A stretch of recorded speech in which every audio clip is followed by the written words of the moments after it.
Very very good morning. मैंने अभी लिखाया है सेक्शन 126, सिर्फ इतना लिखाया है, कुछ डिस्कस नहीं किया। रिकॉर्डिंग अभी ऑन करी है, तो जो लोग रिकॉर्डिंग से देख रहे हैं प्लीज इसको पॉज करके लिख ले। मैंने और कुछ भी डिस्कस नहीं किया। 126 हमने वैसे तो पूरा समझ लिया था कि अगर एक कंपनी है, जैसे प्राइवेट कंपनी का मैंने एग्जांपल दिया, शेयर कैसे ट्रांसफर होता है, SH4 भर के जमा दिया जाता है कंपनी को, फिर डायरेक्टर लोग बैठ के मीटिंग करता है और फिर शेयर को ट्रांसफर किया जाता है। ठीक है, तो इस प्रोसेस में टाइम लगता है। तो क्या हुआ, अगर मैंने किसी को शेयर बेचा, synergy C3 edutech private limited, मेरे पास कुछ शेयर है, मैंने वाई को बेचना चाहा, तो मैंने उससे रिलेटेड फॉर्म जमा दिया कंपनी में। अब कंपनी का डायरेक्टर लोग मीटिंग बैठा नहीं, टाइम नहीं था उनके पास। इन द मीनवाइल बीच में डिविडेंड डिक्लेयर कर दिया, तो बोला ना प्रभाव जी को दो ना वाई को दो, अनपेड डिविडेंड में डाल दो। जब ये शेयर का मामला सेटल हो जाएगा, जो बंदा अनपेड, जो भी एंटाइटल्ड होगा, अनपेड डिविडेंड से अपना डिविडेंड क्लेम कर लिया। दूसरा बोला कि अगर कोई बोनस इशू है, राइट इशू है, इस तरह का ऑफर जो शेयर होल्डर को एग्जिस्टिंग देता है, तो उसको आप होल्ड पे रख दो। ठीक है, उसके बाद वो सेक्शन 127 तो हम लिखाई दिया था आप लोग को। सेक्शन 127 है,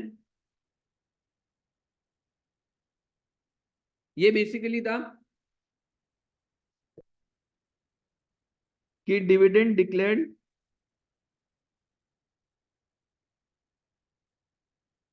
but not paid in 30 days। तो इसका ऑलरेडी डन।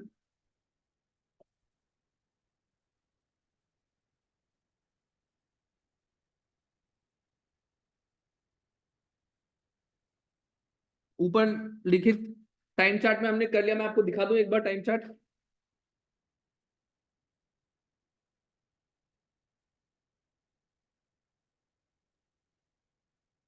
ये रहा 127 का पूरा लेखा जोखा। तो ये जो ब्लू से लिखा हुआ है ये 127 है पूरा।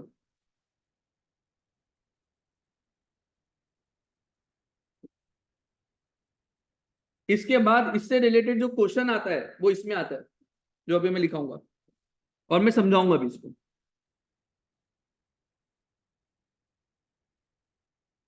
जल्दी आजा भाई जान, ना आराम आराम से आ रहा ना कि एकदम।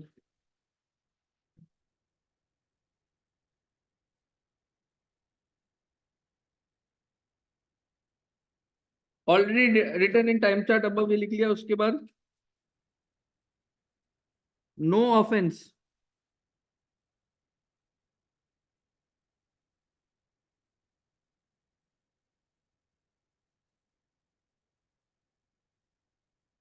Under this section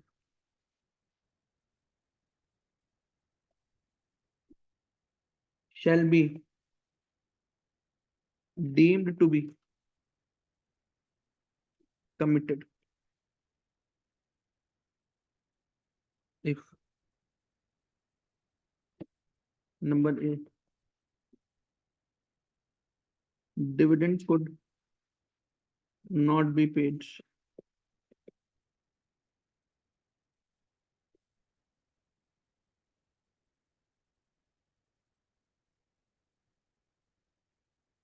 by reason of operation of law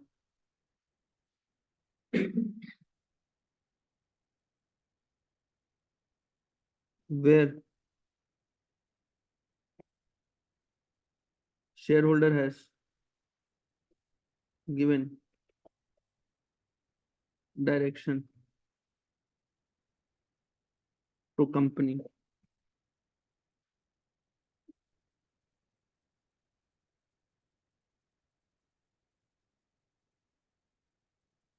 regarding payment of dividend। हाँ,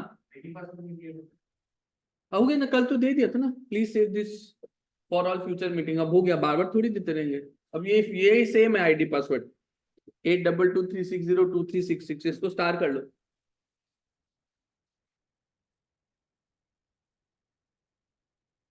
और तेरे तो उसी के भरोसे था क्या कि क्लास शुरू नहीं हुआ अभी तक, नॉनसेंस।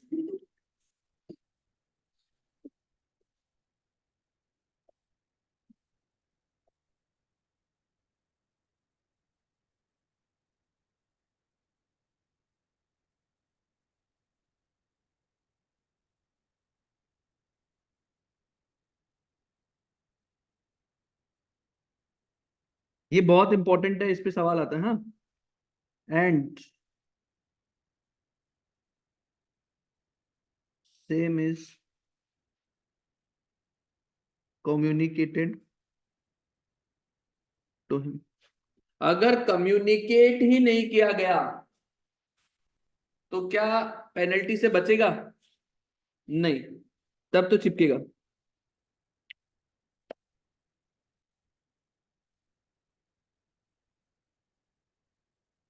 इसमें मार्क भी कर लो यार, exam question.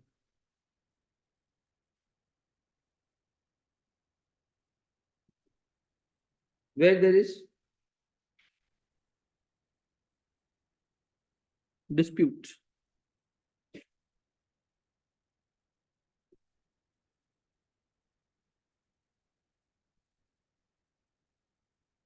regarding the right to receive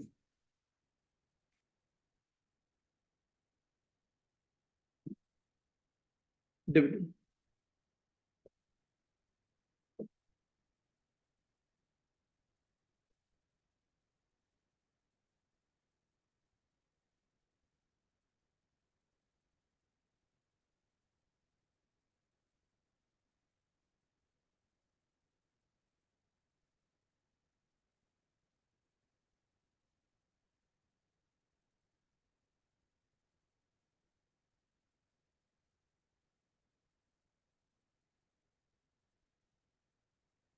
Where dividend has been lawfully adjusted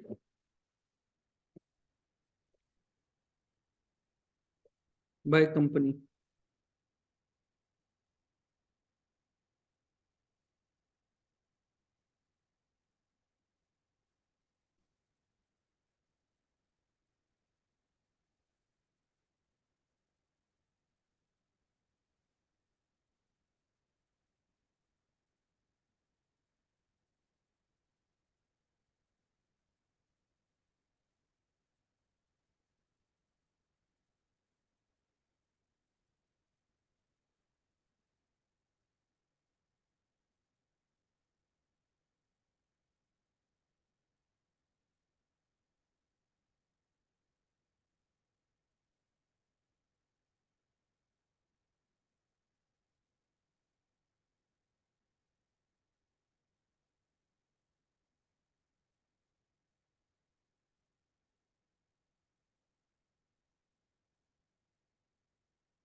ये मैंने एक बार वापस समझाऊंगा, ये पांचों पॉइंट जो मैं लिखा हूं, क्योंकि उस दिन रिकॉर्डिंग नहीं हुआ था, तो मैं ये वापस समझाऊंगा, कोई दिक्कत नहीं है इसमें।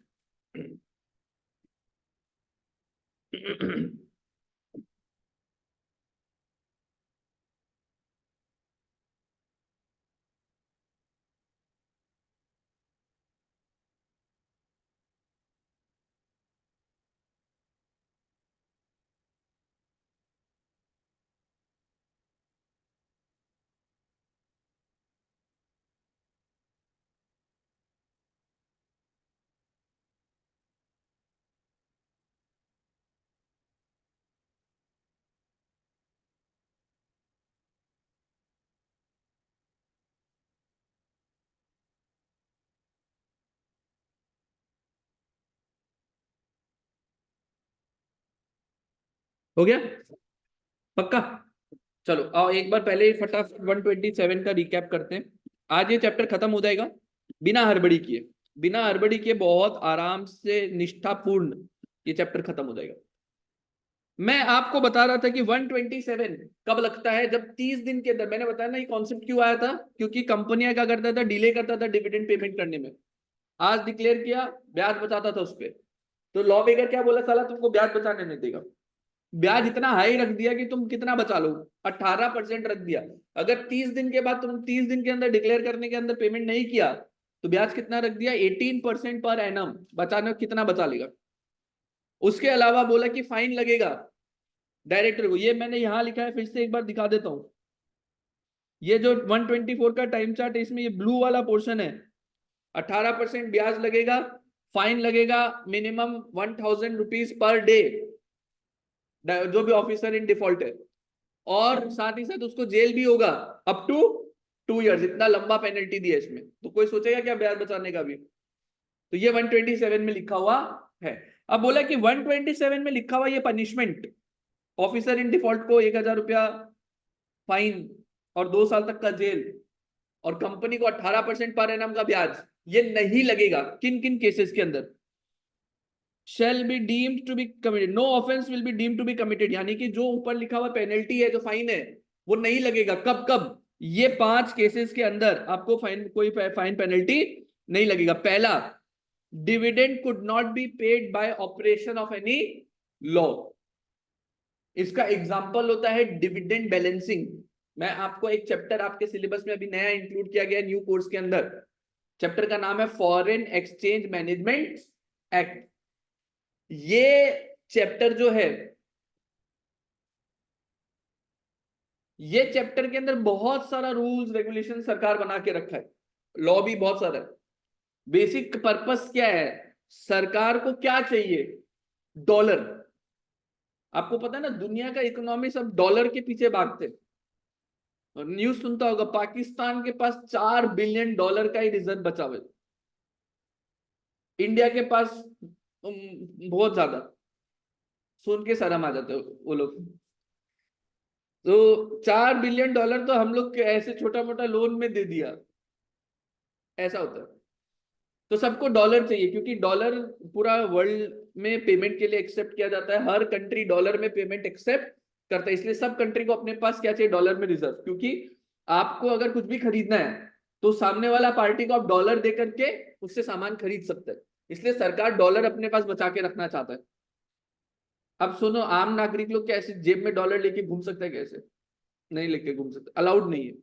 मैं आपको बता देता हूँ, डॉलर लेकर के घूमना अलाउड नहीं है भैया। हम लोग बाय चांस बाहर घूमने जाते हैं, छोटा मोटा अमाउंट अलाउड है, पर आप ऐसे पूरा $10,000 जेब में रख के नहीं घूम सकता है। यार बा, 500 रुपया देना है, तुम $500 का नोट निकाल के उसको दिए है।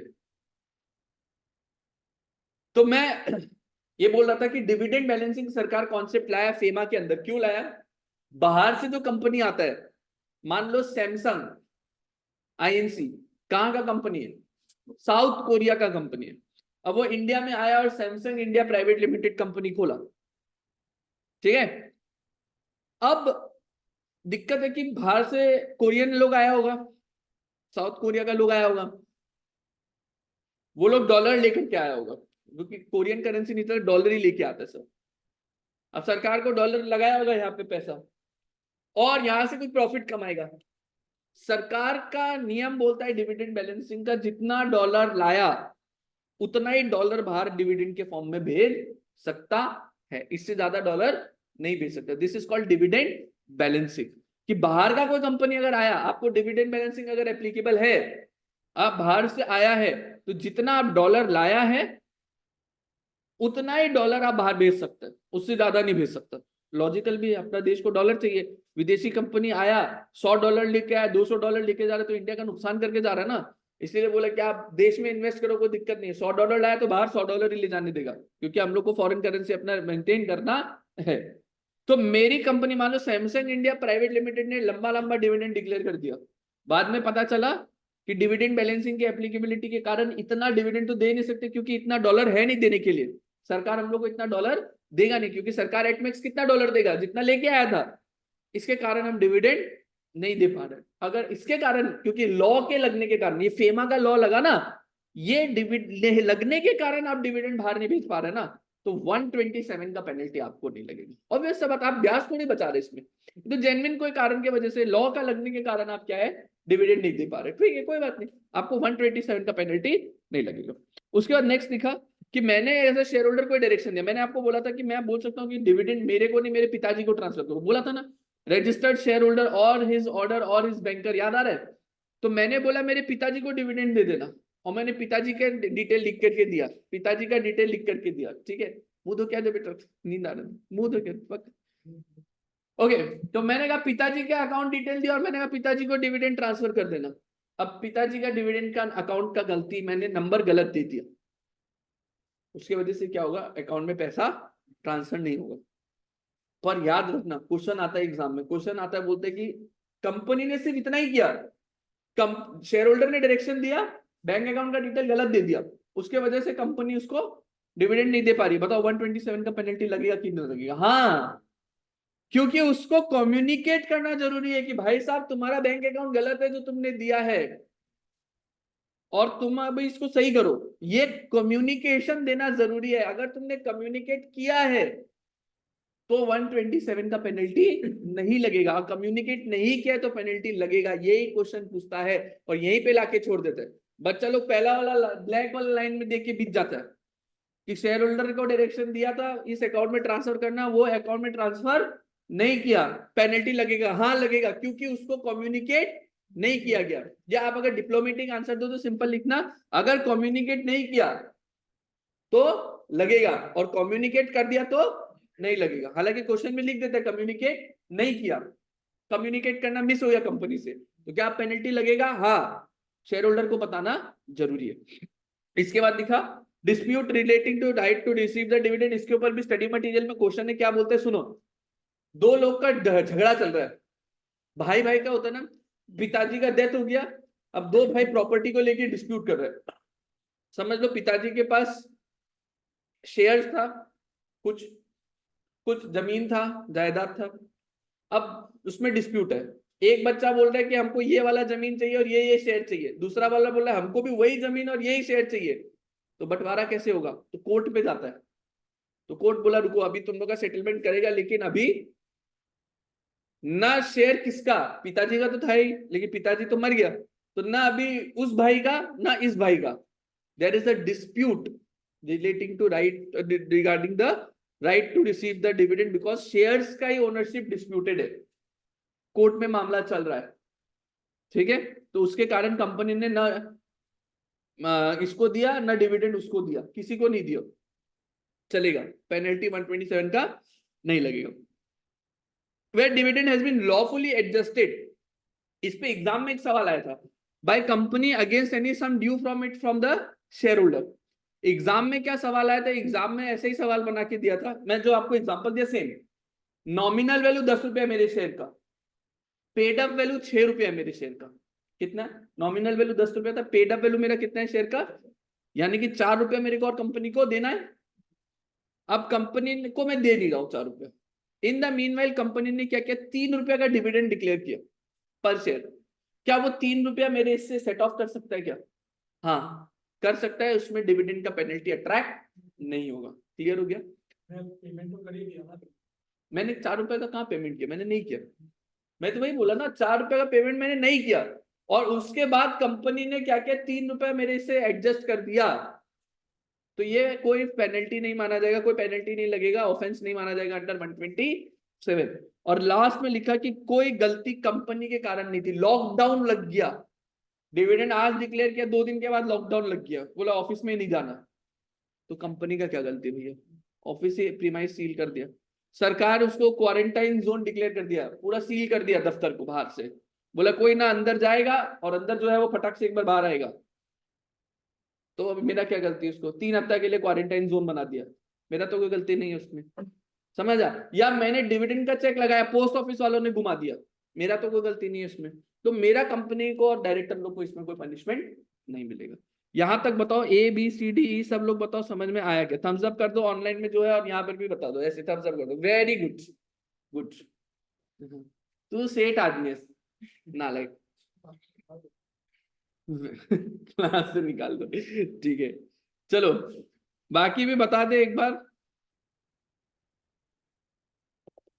चलिए बेटा दिव्यम, अभी तबीयत कैसा है आपका? ठीक है भैया। चलो ओके, शुरुआत करते हैं, आगे चलते हैं। ये हो गया 127।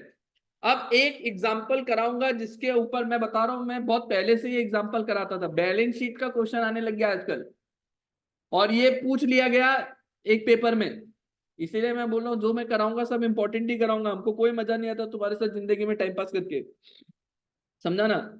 इसलिए करके जाना बहुत जरूरी, नहीं तो इतिहास के पन्नों में तुम्हारा भी नाम अफसोस में दर्ज होगा। रूल 3 न्यूमेरिकल,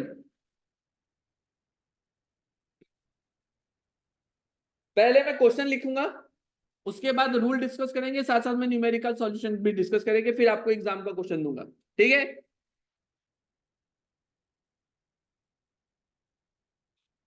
एग्जाम्पल, मैंने लॉस किया, हालांकि एग्जाम्पल में थोड़ा सा पुराना है तो ठीक है, मैं नया बना देता हूँ। 22-23, 20 लाख का लॉस किया मैंने। बेटा आपका उसमें फाइनेंशियल कुछ और हो सकता है पुराना, जिसके पास नोट्स है।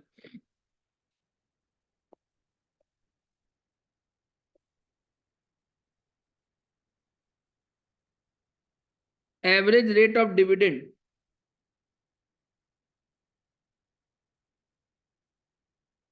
During 3 preceding financial year,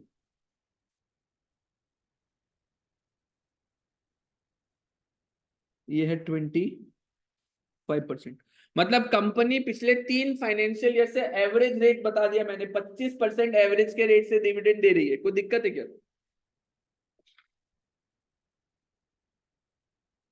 paid up share capital, ये किसको देखना है, किस दिन को देखना है? एज ऑन, ये भी हमेशा ध्यान रखना किस डेट का दिखना है, ठीक है ना।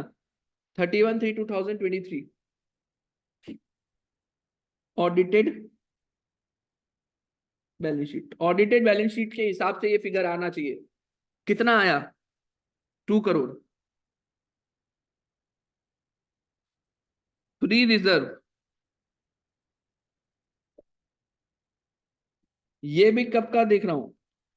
31/3/23 का। और कहां से देख रहा हूं? ऑडिटेड बैलेंस शीट का। कितने रुपए का? 10 करोड़ का। सवाल ये आता है, what is maximum dividend that can be declared during financial year 20, कौन सा ले रहा? 3 to 23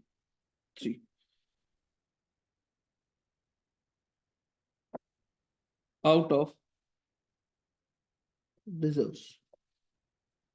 पहले क्वेश्चन लिखेंगे फिर डिस्कशन शुरू करेंगे।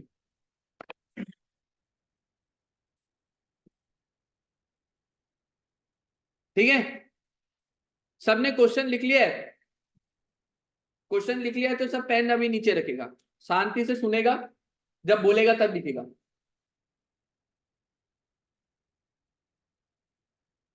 आई प्रिज्यूम कि सबका लिखना हो गया, ऑनलाइन में सॉरी ऑफलाइन में सबका हो गया, तो ऑनलाइन वालों ने भी लिख लिया होगा। Very good.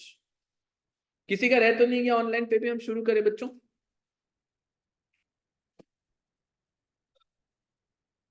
ये क्या कॉन्सेप्ट है जो मैंने आपको बताया? मैंने आपको जब 123 पढ़ाया तब बताया था, एक एग्जाम्पल दिया था, याद है?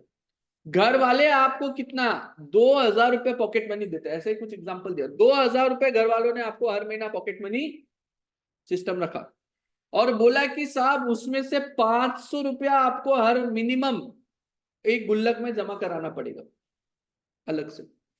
और उस गुल्लक से पैसे तुम तभी निकाल सकते हो जब कुछ शर्तों का कंप्लायंस कर लो। याद आ रहा है आपको? इतना पढ़ाई उतना मोबाइल नहीं, ये वो कंडीशन था ना। अगर उस गुल्लक में से पैसे चाहिए तो ये कंडीशन का फॉलो करना पड़ेगा, ये बताया था आप लोगों को। फिर धीरे से क्या हुआ, लॉ में चेंज आया, और घर वालों ने आपको बोल दिया कि बेटा 500 रुपए जो तुमको हम हर महीना मैंडेट कर रहे थे डालना उस गुल्लक में, अब अपना इच्छा है, डालो तो डालो, नहीं डालो तो मत डालो। तो लॉजिकली बताओ, क्या तुम उस गुल्लक में पैसा डालना पसंद करोगे क्या? क्योंकि तुमको पता है कि बेकार का झमेला है, उस गुल्लक में पैसा डालेगा तो निकालना आफत है। लॉ में भी कुछ ऐसा ही हुआ। पहले लॉ मेकर्स बोलता था प्रॉफिट का इतना परसेंटेज मिनिमम रिजर्व में डालना ही पड़ेगा, और निकालना है तो फिर रूल 3 का ये कंडीशन, लिमिट 3 to लिमिट है, 3 to लिमिट का कंप्लायंस करना पड़ेगा। बाद में बोल दिया कि रिजर्व में डालना आपका चॉइस है, तो तो क्या कोई कंपनी डालना पसंद करेगा? क्या नहीं करेगा। लेकिन रूल 3 अभी भी है, जो पुराना डाला हुआ अमाउंट है उसमें से पैसा अगर निकालना है तो रूल 3 का लिमिट कंप्लाई करना पड़ेगा। बेसिकली ये कब लगता है? जब आपके पास प्रॉफिट नहीं है इस साल, या तो एडिक्वेट प्रॉफिट नहीं है। मान लो 1,000 रुपया का ही प्रॉफिट मैंने किया, करोड़ों का कंपनी है, 1,000 रुपया का प्रॉफिट में किसको क्या डिविडेंड देगा? तो एडिक्वेट प्रॉफिट नहीं है, या प्रॉफिट ही नहीं है, लॉस में चल रहा है कंपनी, तो कंपनी क्या बोलते हैं कि पुराना रिजर्व में से हम पैसा निकाल करके डिविडेंड बांटेगा। समझ में आया मेरा बात? तो लॉ मेकर बोला पुराना रिजर्व में से पैसा निकालने के लिए मेरा शर्त 3 तो मानना पड़ेगा, मानेगा, उसी शर्त के हिसाब से तुम पैसा दे सकते हो। क्या लॉजिक क्लियर हुआ? सब लोग बताओ, कोई दिक्कत किसी को लॉजिक में? किसी को कोई दिक्कत? 200% क्लियर कि ये लॉजिक क्या कहता है, समझ में आया? आओ अब रूल 3 पढ़ते हैं कि वो शर्तें सरकार ने क्या लगाई। वैसे तो आपको 4 दिख रहा होगा शर्तें, पर है 3।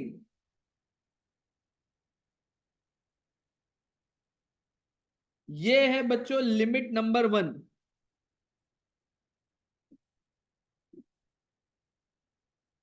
ये दो मैं बताऊंगा, ये है लिमिट नंबर 2 और ये है लिमिट नंबर, बोला ये 3 लिमिट हम लोग कैप कर देगा, 1 2, और इसमें से जो भी लोअर आएगा उसका अमाउंट को यूज करके उतना ही आप मैक्सिमम डिविडेंड दे सकते हो। समझ में आया? 3 लिमिट क्या लगाया? बोला ए बी सी 3 लिमिट लगा देगा, ए कैलकुलेट करो, बी कैलकुलेट करो, सी कैलकुलेट करो। समझ में आया?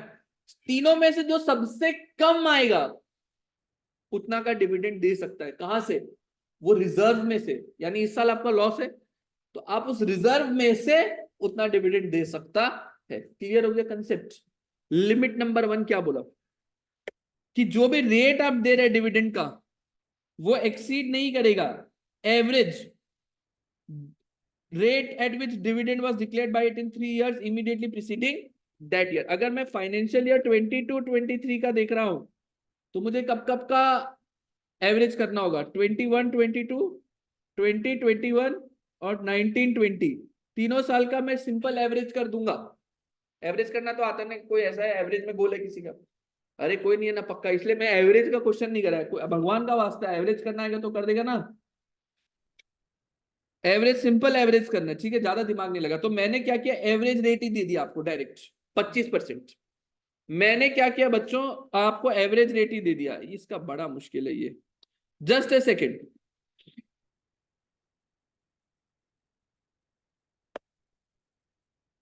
ये इसका बड़ा मुश्किल है। नीचे वाले फ्लोर में ऊपर वाला वाईफाई कनेक्ट होता है, ऊपर वाले में नीचे वाले फ्लोर का वाईफाई कनेक्ट होता है, बड़ा दिक्कत है।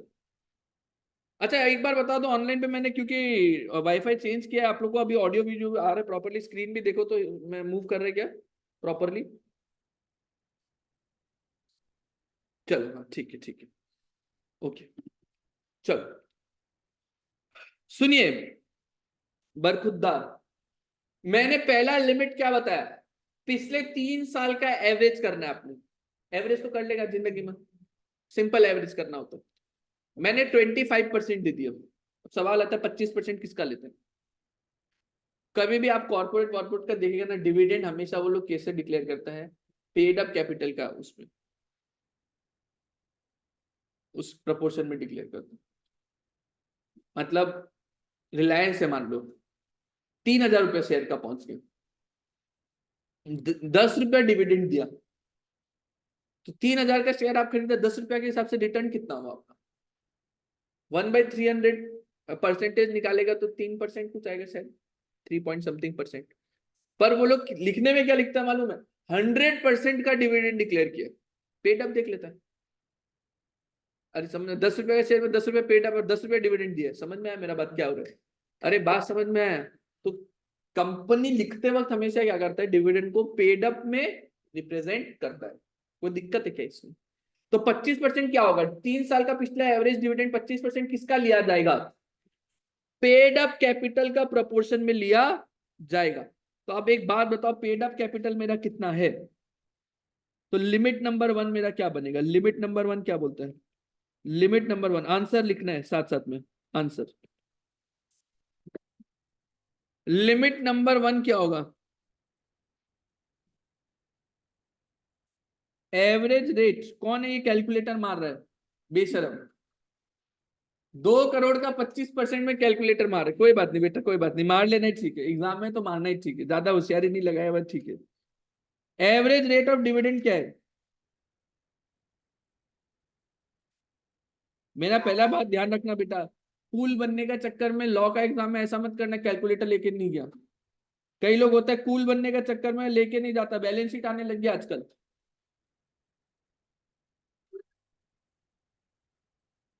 25%। तो maximum rate as per limit 1 कितना होगा? Dividend as per limit 1 25% of 2 CR कितना आएगा? 50 लाख आएगा। तो लिमिट नंबर 1 के हिसाब से मैं कितना डिविडेंड दे सकता हूं? आप 50 लाख। आगे बढ़े, बोलो ना हाँ। यहां पर क्या लिखा? दिस सब rule shall not apply to a company which has not declared any dividend each of the 3 preceding financial year। इसका मतलब, मान लो एक कंपनी है, लेट अस से रिलायंस। रिलायंस 1920 में 0% डिविडेंड दिया, डिविडेंड डिक्लेयर ही नहीं किया। 2021 में डिविडेंड डिक्लेयर ही नहीं किया। 21-22 में डिविडेंड डिक्लेयर ही नहीं किया। अब 22-23 में आना के डिक्लेयर करना चाहता है आउट ऑफ रिजर्व। हालांकि रिलायंस पूरा बूम बाम प्रॉफिट में है, उसको जरूरत नहीं है। मान लो पेटीएम, बेस्ट एग्जांपल है ना। हाँ, उसका रिजर्व ही नहीं है। ये अच्छा है, उसका साले का रिजर्व ही नहीं है। क्या बोले, कोई है क्या पेटीएम का शेयर होल्डर है क्या? कोई घर परिवार, इसको बंद कर दो। कोई घर परिवार वाला है क्या? अरे उसको क्या दिख रहा है, इसको बंद कर दो। तो उसको पीछे देख रहे हैं। पेटीएम का कोई घर परिवार में किसी का शेयर तो लेके नहीं रखा हुआ ना। कितना पहुंच गया? 300 नीचे आ गया, 300 से नीचे आ गया शायद वो। लोअर पे लोअर सर्किट मारे जा रहे हैं एवरीडे। जीरो आएगा, एकदम जीरो प्योर। 700। हाँ पहुंचेगा, तू ये इन्वेस्ट करेगा ना। 393 चल रहा है, वेरी गुड। कुछ नहीं पहुंचेगा ये पहुंचेगा आपको ये ये सिर्फ इंसानों को ऊपर पहुंचाएगा, ये खुद ऊपर नहीं जाएगा। ठीक है ना। खैर वापस आते हैं। मैंने कोई कंपनी का ले लो ना यार एग्जांपल, पेटीएम में तुम लोग सीरियस हो गए इसका रिजर्व नहीं यार, कोई दूसरा कंपनी ले लो यार, कोई भी एबीसी लिमिटेड ले लो। इसने पिछले 3 साल में कोई डिविडेंड डिक्लेयर नहीं किया, तो बोला ये लिमिट आपको एप्लीकेबल नहीं होगा, limit number 1 not applicable to you. वरना तो इसका तो आएगा ही नहीं, कभी जीरो ही आएगा, तीनों का लोअर तो जीरो ही होगा हमेशा। समझ में आया? ठीक है। सर एवरेज करना का भी एक बार बता ही दो, आप इतना बता रहे तो। 1920 में 5% दिया, 2021 में 10% दिया, और इसमें 15% दिया। बोलो एवरेज कितना निकल के आएगा? वेरी गुड, तुमको आता है एवरेज करना। भैया इस 2 साल में 0-0 होता तो क्या होता? सिंपल है, 5% डिवाइड बाई 3 कर दो, उतना आएगा। ठीक है ना, कोई दिक्कत नहीं है एवरेज में। चलो लिमिट नंबर 2 में आओ। Total amount to be drawn from accumulated profit shall not exceed 1/10 of the sum of paid up share capital and free reserve as appearing in the latest audited financial statement। तो जो भी आपका पिछला audited financial statement होगा latest, उसमें देखना है 1/10 आपका, उससे ज्यादा नहीं होगा। 1/10 ऑफ क्या बोला? Paid up share capital and free reserve, इसका सम लेना होगा। Paid up share capital and free reserve. अब आपको समझ में आ रहा है मैं आपको क्यों बोलता हूं बैलेंस शीट देता है, बैलेंस शीट देता है। बैलेंस शीट में 50 तो रिजर्व दे देगा, समझ में है? बैलेंस शीट में 50 तो नहीं देगा, 4-5-6 टाइप का रिजर्व दे देगा। और 5-6 रिजर्व में तुमको तो आइडेंटिफाई करना है, 1/10 लेना है सिर्फ और सिर्फ किसका? फ्री रिजर्व और paid up capital. Paid up capital तो इजीली आइडेंटिफाई हो जाता है, ठीक है, इक्विटी प्लस प्रेफरेंस। पर आइडेंटिफाई क्या नहीं हो पाता? Free reserve. तो तुमको फ्री रिजर्व आइडेंटिफाई करने का टेक्निक मैंने बताया था, पीएल डेबिट करके बने नंबर 1। नंबर 2, उसका यूज लॉ ने स्पेसिफाई नहीं कर रखा, तो वो क्या बन जाएगा? Free reserve. तो अभी तो मैंने तुमको इस क्वेश्चन में फ्री रिजर्व बता दिया। फ्री रिजर्व कितना है 10 करोड़, पेड अप कैपिटल कितना है 2 करोड़, तो लिमिट नंबर 2 क्या बोलता है 1/10 कितना होगा maximum of paid up share capital plus free reserve, तो कितना आएगा बेटा, तो पेड अप शेयर, अच्छा पहले तो मैं ना ये लिख लेता हूँ, paid up share capital plus free reserve कितना आएगा मेरे प्यारे बच्चों 12 करोड़, ठीक है। 1/10 कितना आएगा इसका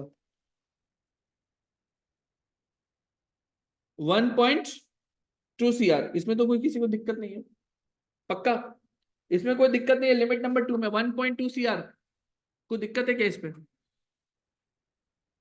अब बोला है क्या, ये वाला बात बोले कि आपने जो अमाउंट किया ना उससे पुराने लॉसेस को सेट ऑफ कर लेना बिफोर डिविडेंड इज डिक्लेयर्ड, तो वो तो मैंने लॉजिक बता रखा है, पुराने लॉसेस को क्यों सेट ऑफ करना पड़ता है, पैसा तो समझ में आया ना, पैसा तो होना पड़ेगा लॉसेस को, इसलिए सेट ऑफ करना जरूरी है। मैंने कहा सर मेरे पुराने के लॉसेस कितने, 20 लाख का मेरे को लॉस हुआ है अभी करंट ईयर में, 20 लाख का मेरे को करंट ईयर में लॉस हुआ है, तो मैं एडजस्ट कर दूंगा लॉसेस को, कितना है 0.2 CR, 20 लाख तो 0.2 CR ही होगा, आप चाहो तो लाख में भी कर सकते हैं कोई दिक्कत नहीं है, तो आपका भी कितना होगा limit available dividend as per limit 2 कितना आएगा 1 करोड़ 1 CR, तो लिमिट 2 के हिसाब से आप कितना का डिविडेंड दे सकते हो 1 करोड़ का, 1 के हिसाब से कितना दे सकते हो, तो ये तो श्योर है कि 50 से ऊपर तो दे ही नहीं पाएगा, ठीक है, सारा सारा सारा लॉसेस सेट ऑफ करके, कॉन्सेप्ट लॉजिक समझेगा तो तुमको ये सवाल पूछने की जरूरत ही नहीं है, अरे लॉजिक समझा था ना, हाँ कंफर्म कर लिया, ठीक है कोई वैसा बात नहीं है। लिमिट नंबर 3, और पहले पढ़ा देता हूं, लिमिट नंबर 3 बोलता है बैलेंस ऑफ रिजर्व्स, जो आपका रिजर्व्स का बैलेंस है वो 15% फॉल नहीं करना चाहिए of paid up share capital after withdrawal, balance after withdrawal 15% paid up share capital से नीचे गिरना नहीं चाहिए, तो अगर मैं बोलूं balance of reserve before withdrawal कितना आएगा,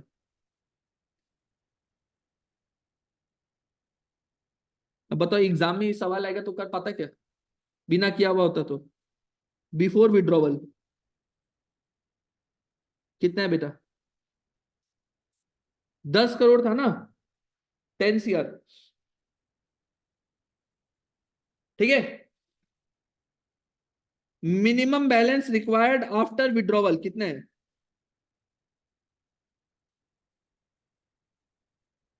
रिक्वायर्ड, ए तू रुकना बे, तो तेरा किया हुआ मत बोल, आफ्टर विड्रॉवल, तो बेटा कितना चाहिए था, लॉ ने क्या बोला हमको, लॉ ने बोला after withdrawal minimum balance reserve का कितना होना चाहिए 15% पेड अप शेयर कैपिटल का, समझ में आया, तो 15% कितना होगा मेरे प्यारे बच्चों 15% ऑफ 2 CR, ये है ना, कितना आएगा 30 लाख, तो बिफोर विड्रॉवल 10 करोड़ था, आफ्टर विड्रॉवल कितना चाहिए मिनिमम 30 लाख, तो मैक्सिमम डिविडेंड कितना दे सकता है इस पर लिमिट 3,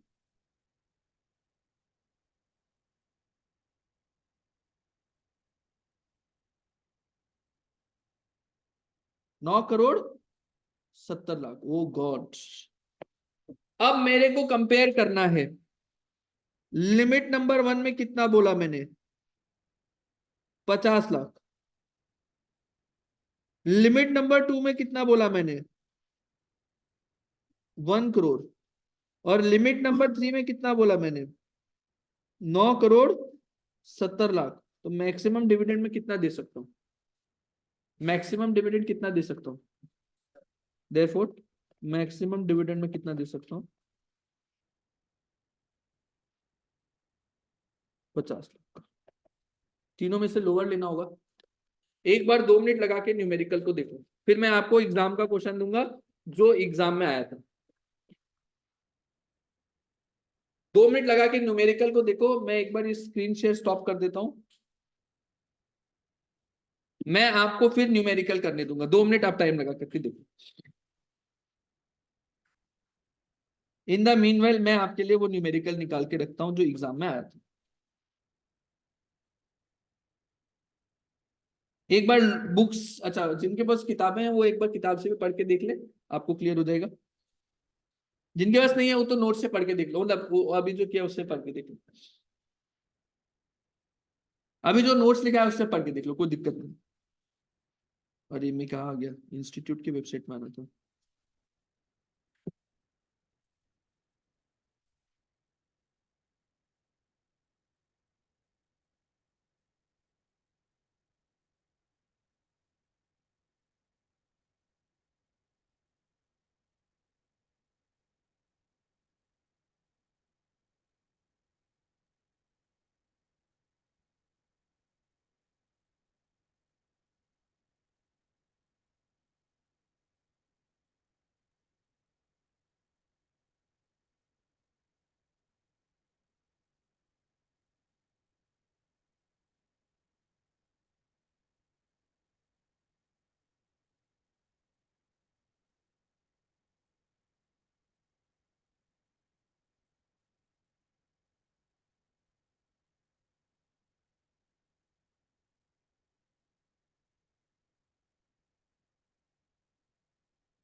चलिए मैं आपको क्वेश्चन दिखाता हूँ, बातचीत बंद।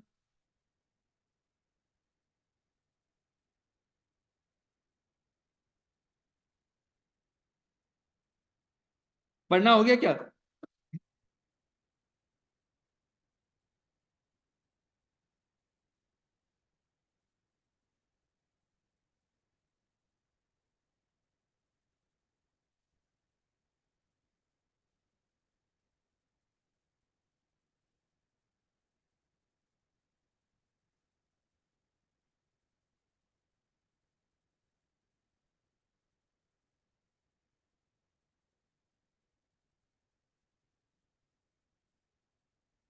हाँ क्वेश्चन बोर्ड पे देखेंगे, एक मिनट रुकिए, शांति बनाए रखें। क्या आपको क्वेश्चन दिख रहा है? क्या नहीं? क्या ये बी नंबर क्वेश्चन आपको दिख रहा है? ऑनलाइन पे भी सबको दिख रहा है भैया, आप हट दो। लो, क्या बी नंबर क्वेश्चन आप सभी को दिख रहा है, नजर आ रहा है? बोलो ना हाँ हाँ। बी नंबर क्वेश्चन देखो कितना घटिया सा क्वेश्चन है, 6 नंबर का सवाल पूछा है नवंबर 22 अटेम्प्ट के अंदर।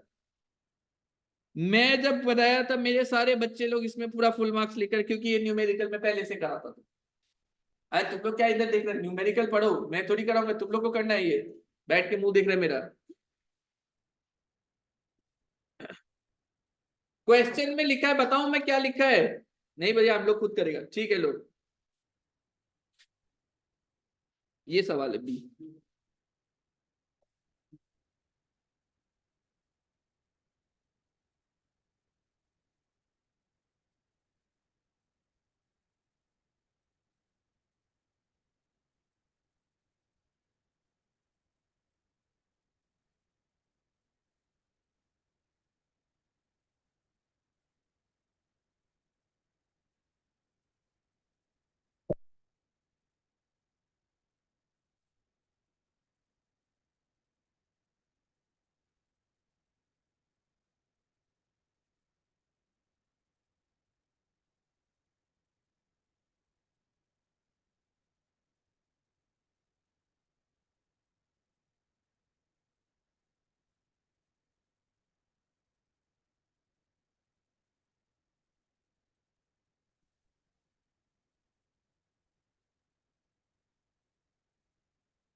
क्या आप सॉल्व कर रहे हैं कि मेरे को कराना पड़ेगा? 5 मिनट लगाओ ना टाइम, गलती तो करेगा ना, कोई बात नहीं, अभी गलती करो तो एग्जाम में सही करेगा। लिमिट नंबर 1 नॉट एप्लीकेबल, क्योंकि 0 का 3 का एवरेज तो आप कर ही नहीं सकता ना, ऑब्वियस सा बात। लिमिट नंबर 1 नॉट एप्लीकेबल सवाल। लिमिट नंबर 2 क्या था? जो भी था 10% क्या लेना होगा आपको? पेड कब share capital and free reserve. तो आप क्या पेड अप शेयर कैपिटल इस क्वेश्चन में डायरेक्ट नहीं दिया हुआ, थोड़ा घुमा के दिया हुआ है। Very good. ये सब बचुआ बुद्धि दी है इंस्टीट्यूट को, लगता है मैंने बच्चों को घुमा दिया इसमें। क्या तुम घूमे हो बताओ बच्चों।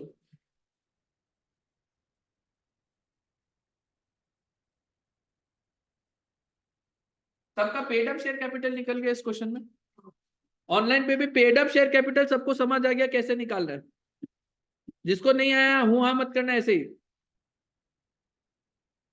पेड अप शेयर कैपिटल सबको समझ आ गया कैसे निकालना है।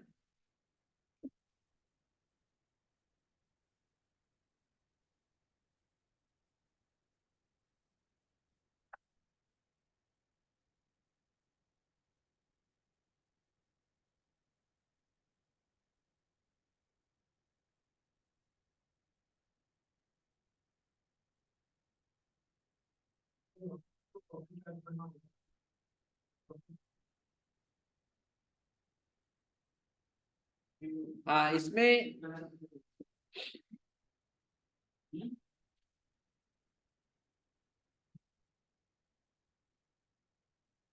इसके अंदर एक कंफ्यूजन ये बच्चों को रहता है कि सर हम लोग को फ्री रिजर्व्स का बैलेंस कितना लेना है, 75 लाख लेना है कि 87 लाख लेना है? बताइए क्या लेंगे, 75 लेंगे कि 87 लेंगे? देखिए अगर मैं आपको बताऊं वैसे तो इसमें दोनों एजम्पशन सही रहेगा, पर आप लॉजिकली सोचें इसमें क्योंकि accumulated balance of free reserve दिया हुआ है तो इसके अंदर पीएल मिला हुआ होगा। बैलेंस शीट में जब हम एक्यूमुलेटेड बैलेंस देते हैं, आप सोच के देखो ना लॉजिक। मैंने बोला एक्यूमुलेटेड रिजर्व्स का बैलेंस इतना है, तो उसमें तो सारा चीज इंक्लूडेड आया हुआ होगा ना, पिछला अगला सारा का तो जुड़ा हुआ होगा। तो इसीलिए ये 12 लाख का अलग से मेरे को रिक्वायर्ड नहीं है, 75 लाख की टोटल रिजर्व्स का बैलेंस लेकर के मैं सम को कर सकूं। ठीक है। ये क्यों आया, ये 12 लाख का प्रॉफिट क्यों दिया मालूम है? ये बोल रहे हैं कि 12 लाख का प्रॉफिट हुआ और हम 30 लाख का डिविडेंड देना चाहते हैं। तो इसका मतलब इस साल का प्रॉफिट को तो यूज करके नहीं दे पाएगा, रिजर्व्स को लाना पड़ेगा। इसका मतलब ये हिंट के लिए दिया है आपको कि आपको रूल 3 लगाना है। वो तो नहीं देने से भी हम लोग इंडियन है, जुगाड़ू आदमी है, सबको मालूम है ये क्वेश्चन डिविडेंड चैप्टर में एक ही न्यूमेरिकल बनता है हालांकि आप लोग नहीं लगा सकता ना ऐसे। तो वो आपको यही बताने के लिए कि रूल 3 लगेगा, ये 12 लाख का लिमिट दिया है कि भाई 12 लाख का इस साल हमको प्रॉफिट हुआ है, जबकि 30 लाख का हम डिविडेंड देना चाहते हैं। तो यानी कि आपका एडिक्वेट प्रॉफिट नहीं, आप रिजर्व को यूज करना चाहते हो।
हो गया? क्या आंसर आया तुम्हारा? हाँ, दे सकता है बेटा।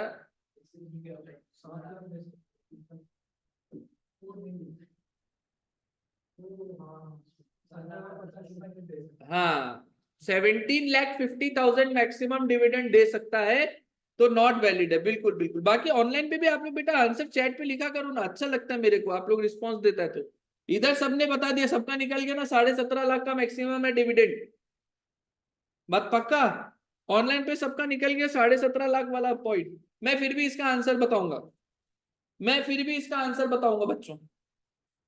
लिमिट नंबर 1 तो नॉट एप्लीकेबल था, क्योंकि पिछले 3 साल से डिविडेंड दिया ही नहीं है। लिमिट नंबर 2 लगता है इसमें। मैं इस क्वेश्चन को कॉपी कर लेता हूँ, रुको बेटा। आयुष एकदम सिली मिस्टेक मत करना बेटा। ये 6 6 नंबर है ना, बोनांजा होता है, भगवान होता है ये 6 नंबर, समझा? ये सब में हक के आ गया ना तो बहुत मुश्किल है फिर।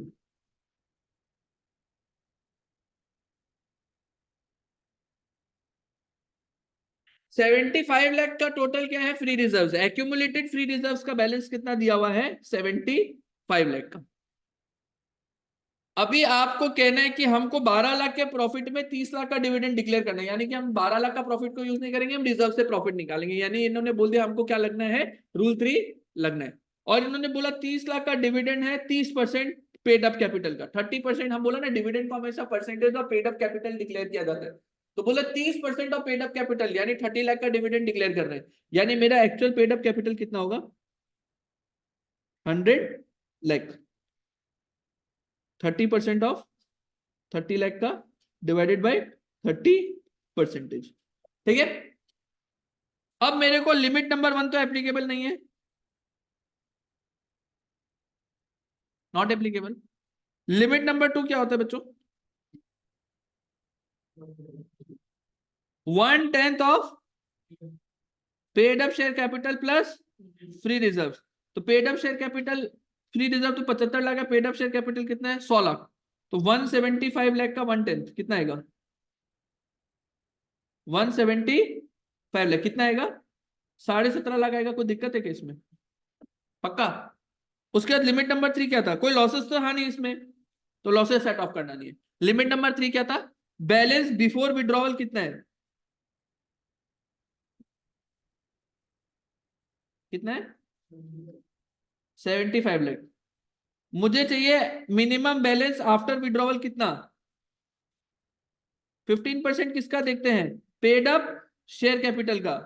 तो मुझे चाहिए कितना? 15 लाख मिनिमम बैलेंस चाहिए। तो मैं मैक्सिमम डिविडेंड कितना दे सकता हूं एज पर 3? 60 लाख। क्या 17,50,000? 60 लाख। तो लोअर ऑफ 2 और 3 क्या आया? 17,50,000। तो मैक्सिमम डिविडेंड में कितना दे सकता हूं? 17,50,000। तो इसका मतलब इनका कंटेंशन 30 लाख का डिविडेंड देने का ये इनवैलिड है। 6 मार्क्स पूरा का पूरा। लीगल प्रोविजन में रूल लिखना है, मतलब वो पूरा रूल का लिमिट लिख देना है, एनालिसिस में इसको सॉल्व करके दिखा देना है, दैट्स इट। 6 मार्क्स फुल, इतना करके आने का। ठीक है। मैं आपको सच में, मैंने पहले भी बोला ना, लॉ फाउंडेशन में और इंटर में जमीन आसमान का अंतर है। ये देखो इन्होंने भी यही किया है, रूल 3 का तीनों कंडीशन को लिखा है। ठीक है ना, रूल 3 का तीनों कंडीशन को सुंदर से लिखा है इन्होंने। उसके बाद कैलकुलेशंस फॉर ईच कंडीशन कर दिया। लिमिट नंबर 1 इन्होंने लिख दिया एप्लीकेबल नहीं होगा। ठीक है, आपने ऊपर लॉ लिखना है तो पूरा लिखना है कि एवरेज लेंगे 3 साल का, और फिर लिखना है कि this will not be applicable in case company is not declare dividend in any of the 3 preceding financial year. ठीक है। तो देयरफॉर कंडीशन 1 में आप लोग लिखना नॉट एप्लीकेबल। कंडीशन 2 में इन्होंने लिखा 30% के हिसाब से आपका ये आएगा 100, पूरा कैलकुलेशन करके दिखाया जैसे मैंने अभी दिखाया, 17.5 लाख है। ठीक है। कंडीशन 3 इन्होंने थोड़ा सा कुछ अलग कर दिया। इन्होंने क्या अलग किया?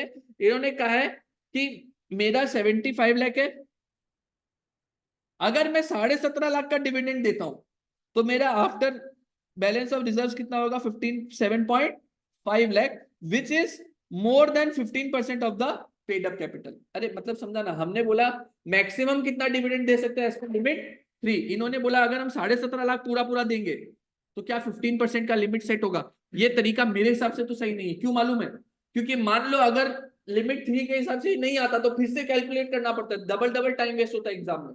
अरे समझा मैं क्या बोल रहा हूँ? अरे तो ये लोग क्या किया ना, ये लोग मान लिया कि ये वाला है, ये लोग मान लिया 2 और 3 में लोअर 2 ही है, और फिर चेक कर दिया 3 में कि मेरा बैलेंस तो इससे ज्यादा रहेगा, लेकिन मान लो नहीं आता, लिमिट 3 लोअर होता, तो फिर इधर आके वापस टाइम वेस्ट करता, थर्ड में लिमिट कैलकुलेट, इससे अच्छा 3 का लिमिट तुम खुद कैलकुलेट करके बोलो तीनों का लोअर लेना है। समझा आप क्या बोला? अरे समझा क्या? नहीं भी समझा तो सिंपल मान लो ना, हम जैसे बताया वो ठीक है, ठीक है ना?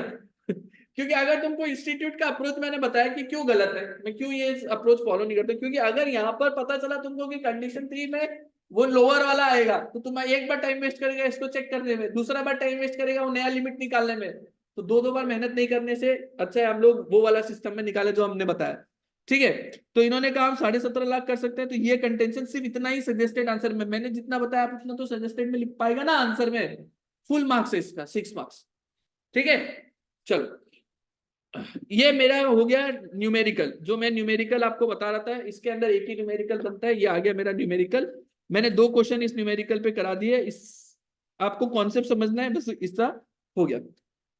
इसमें एक टॉपिक और रह गया इंटेरियम डिविडेंड, जो मेरा पेंडिंग रह गया इंटेरियम डिविडेंड का, बस उसके बाद मेरा हो गया। सर इंटेरियम डिविडेंड मतलब क्या होता है, सुनो मैं आपको अभी कंसेप्ट कराऊंगा interim dividend, last topic of the chapter, last topic of the chapter, section है 123, 123 सबसेक्शन 3, 123 सबसेक्शन 3। मैंने एक ही चीज इसमें पेंडिंग रखाई थी, आपको मैं दिखाऊं,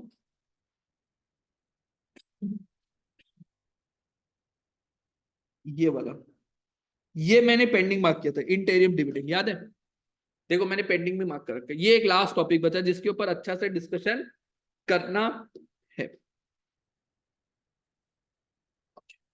सर इंटेरियम डिविडेंड मतलब क्या होता है, पहले तो इस कॉन्सेप्ट को समझते हैं। मैंने अभी तक जो तुमको बताया वो क्या डिविडेंड था, वो डिविडेंड कैसे डिक्लेयर होता है, अभी तक जो तुमको मैंने बताया कंसेप्ट के अंदर, प्यारे बच्चों अभी तक मैंने जो तुमको कंसेप्ट के अंदर बताया वो डिविडेंड कैसे डिक्लेयर होता है। सर वो डिविडेंड ऐसे डिक्लेयर होता है कि आप लोग बोर्ड ऑफ डायरेक्टर कुछ ना कुछ रिकमेंड करते हैं, जब साल खत्म हो जाता है, मान लो फाइनेंशियल ईयर 23-24 अभी चल रहा है, खत्म हो जाएगा मार्च में, तो मार्च में जब खत्म हो जाएगा 31 मार्च 2024 के बाद बोर्ड ऑफ डायरेक्टर इस साल के लिए रिकमेंड करेंगे। ठीक है, बोर्ड ऑफ डायरेक्टर ने रिकमेंड किया 10% डिविडेंड, फिर मेंबर लोग एजीएम, एजीएम मैंने एक बताया था कंसेप्ट, एनुअल जनरल मीटिंग होता है, मीटिंग में अपना इसको अप्रूव करेंगे। ठीक है, तो यहां पर ये पे कर दिया जाएगा, सपोज 10% का 10% ये अप्रूव कर दिया जीएम में, और पास करके 10% पे कर दिया जाएगा। ये कौन से फाइनेंशियल ईयर का होगा, 23-24।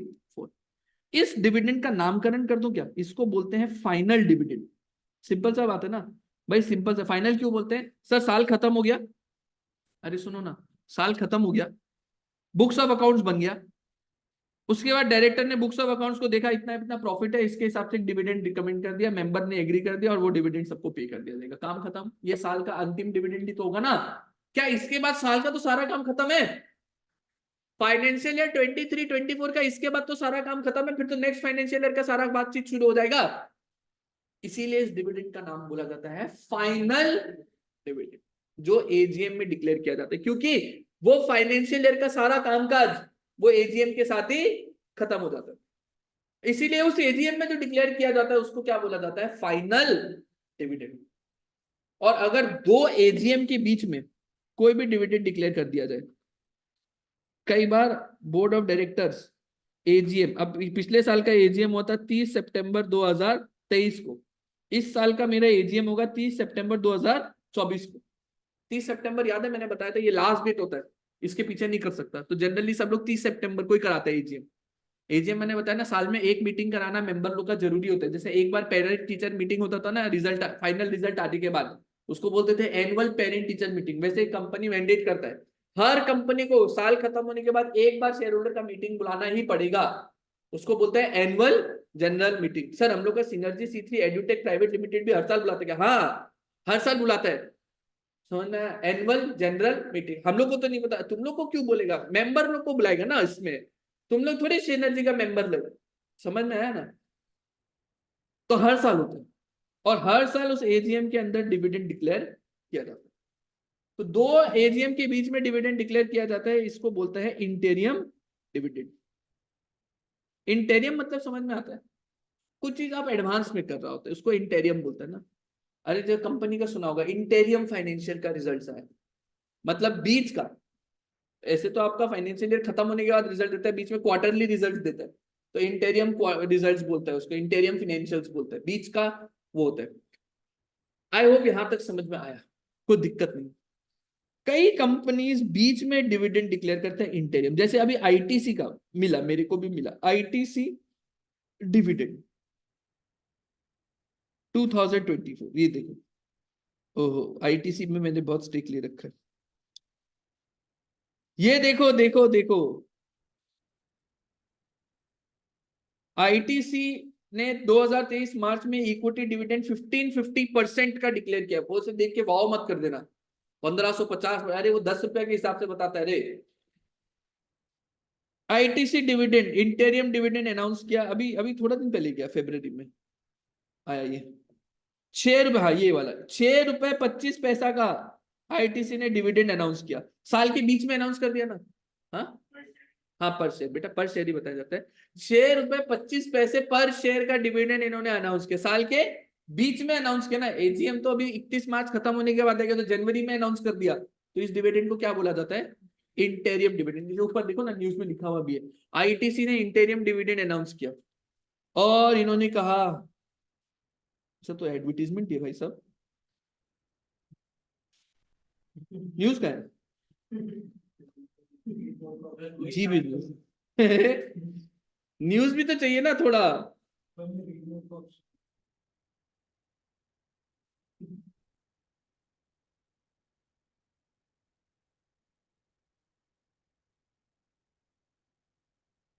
तो interim dividend I hope concept समझ में आया कि साल के बीच में डायरेक्ट जो है डिविडेंड डिक्लेयर किया जाता है। तो आईटीसी डिविडेंड हिस्ट्री 625% डिविडेंड दिया। मैंने बोला इससे कभी भी आप लोग घबरा वो मत हो जाना कि वाह इतना सारा दे दिया। आईटीसी ने फाइनल डिविडेंड 30 में 23 को डिक्लेयर किया था 6 रुपए 75 पैसा। ये डिविडेंड हिस्ट्री में देखना इसका फाइनल डिविडेंड 6 रुपए 75 पैसा, मतलब 31 मार्च 23 का जो फाइनेंशियल है वो 30 मई के आसपास इसका एजीएम हो गया होगा, 30 मई को ही हो गया होगा, समझ में? 31 मार्च का तो कभी भी करा सकते हैं, 30 सितंबर तो लास्ट डेट होता है। तो इसने कब करा लिया? 30 मई को मीटिंग बुला लिया एजीएम, और एजीएम में फाइनल डिविडेंड 6 रुपया 75 पैसा का डिविडेंड डिक्लेयर किया। इंटेरियम डिविडेंड 15 फरवरी 2023 को 6 रुपया का दिया, और एक मई 26 2022 को दिया, और एक वैलेंटाइन वाले दिन भी दिया। ओ हो, तो इनका आईटीसी बीच बीच में अच्छा डिविडेंड देता है। तो किसी को डिविडेंड के लिए भी चाहिए, 6 रुपए का डिविडेंड देता है, 400 रुपए का शेयर है, तो 6 रुपीज का देने से कितना हो गया, परसेंटेज निकालो 400 रुपए के हिसाब से 1.5 तो एक बार देता है। ऐसा अगर साल में 2-3 बार दे दिया तो डिविडेंड से भी अच्छा रिटर्न आता है इसमें।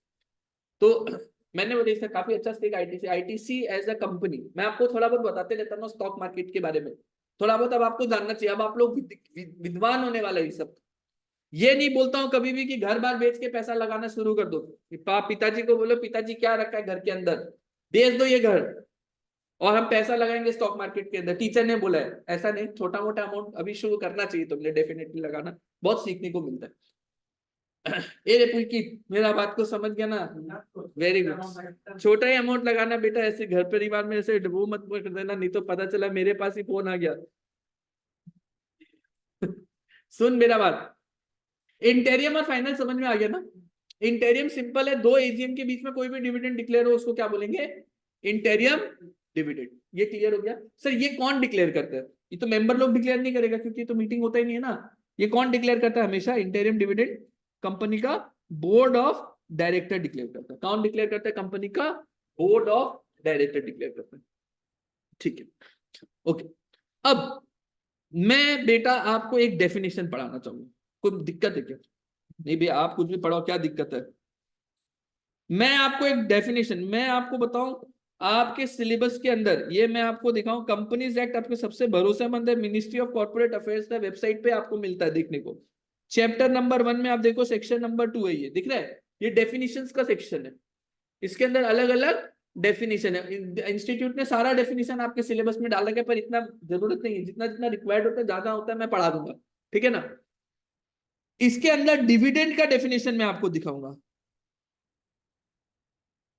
डिविडेंड का 2 क्लॉज 35 में दिख रहा है आपको डिविडेंड, 2 क्लॉज 35 नंबर पे देखो, dividend include any interim dividend. हाँ हाँ हाँ हाँ हाँ, क्या मतलब समझ में आया कि डिविडेंड का असली मतलब समझ में आया कि इसको पढ़ के कुछ मतलब समझ में आया क्या? डिविडेंड का मतलब समझ में आया? ये तो डेफिनेशन दे रहा है ना, तो डिविडेंड को तो डिफाइन करना चाहिए। अगर तुम लोग बनाता तो तुम लोग यही लिखता है, appropriation of profits among the member, है ना, यही सब लिखता।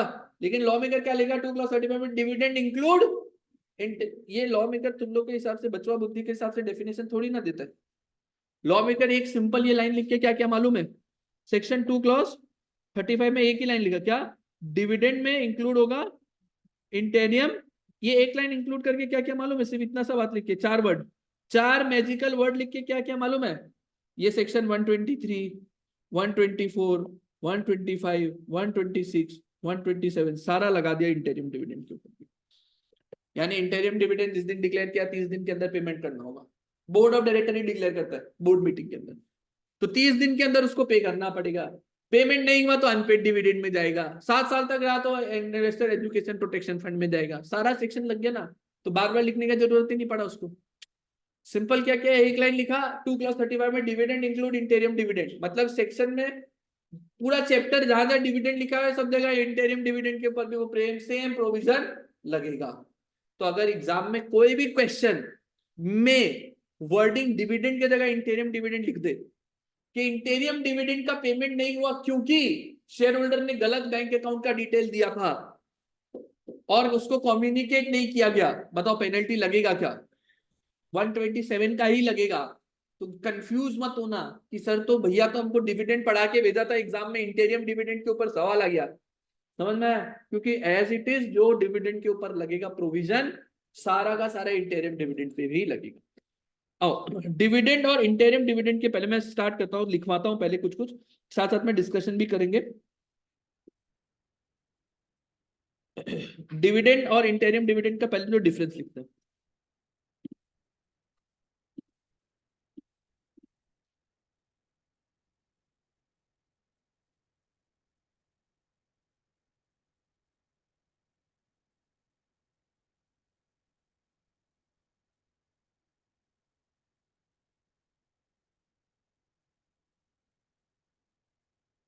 इंटर डिविडेंड कौन डिक्लेयर करता है? अबे डिविडेंड। इंटेरियम डिविडेंड कौन डिक्लेयर करता है?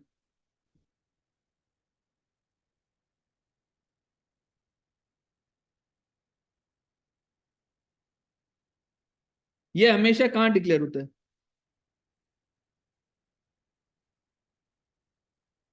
ये हमेशा कहाँ डिक्लेयर होता है? Board meeting.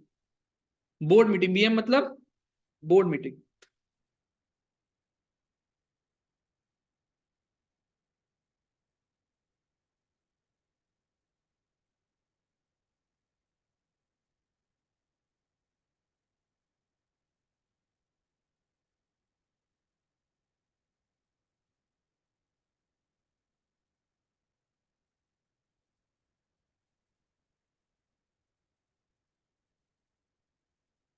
इंटेरियम डिविडेंड का मतलब तो कहीं नहीं लिखा हुआ।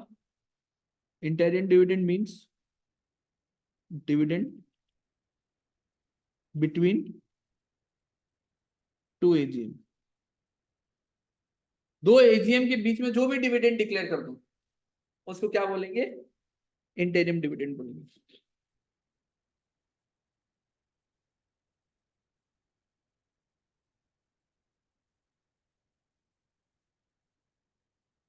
Section 2 clause 35 defines dividend.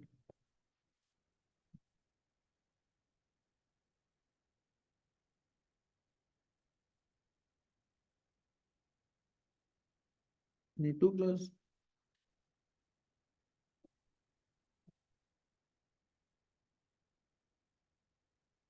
And states dividend includes interim dividend. That is all provision as applicable to dividend will be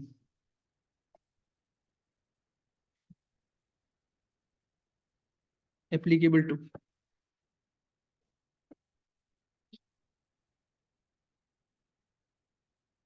interim dividend.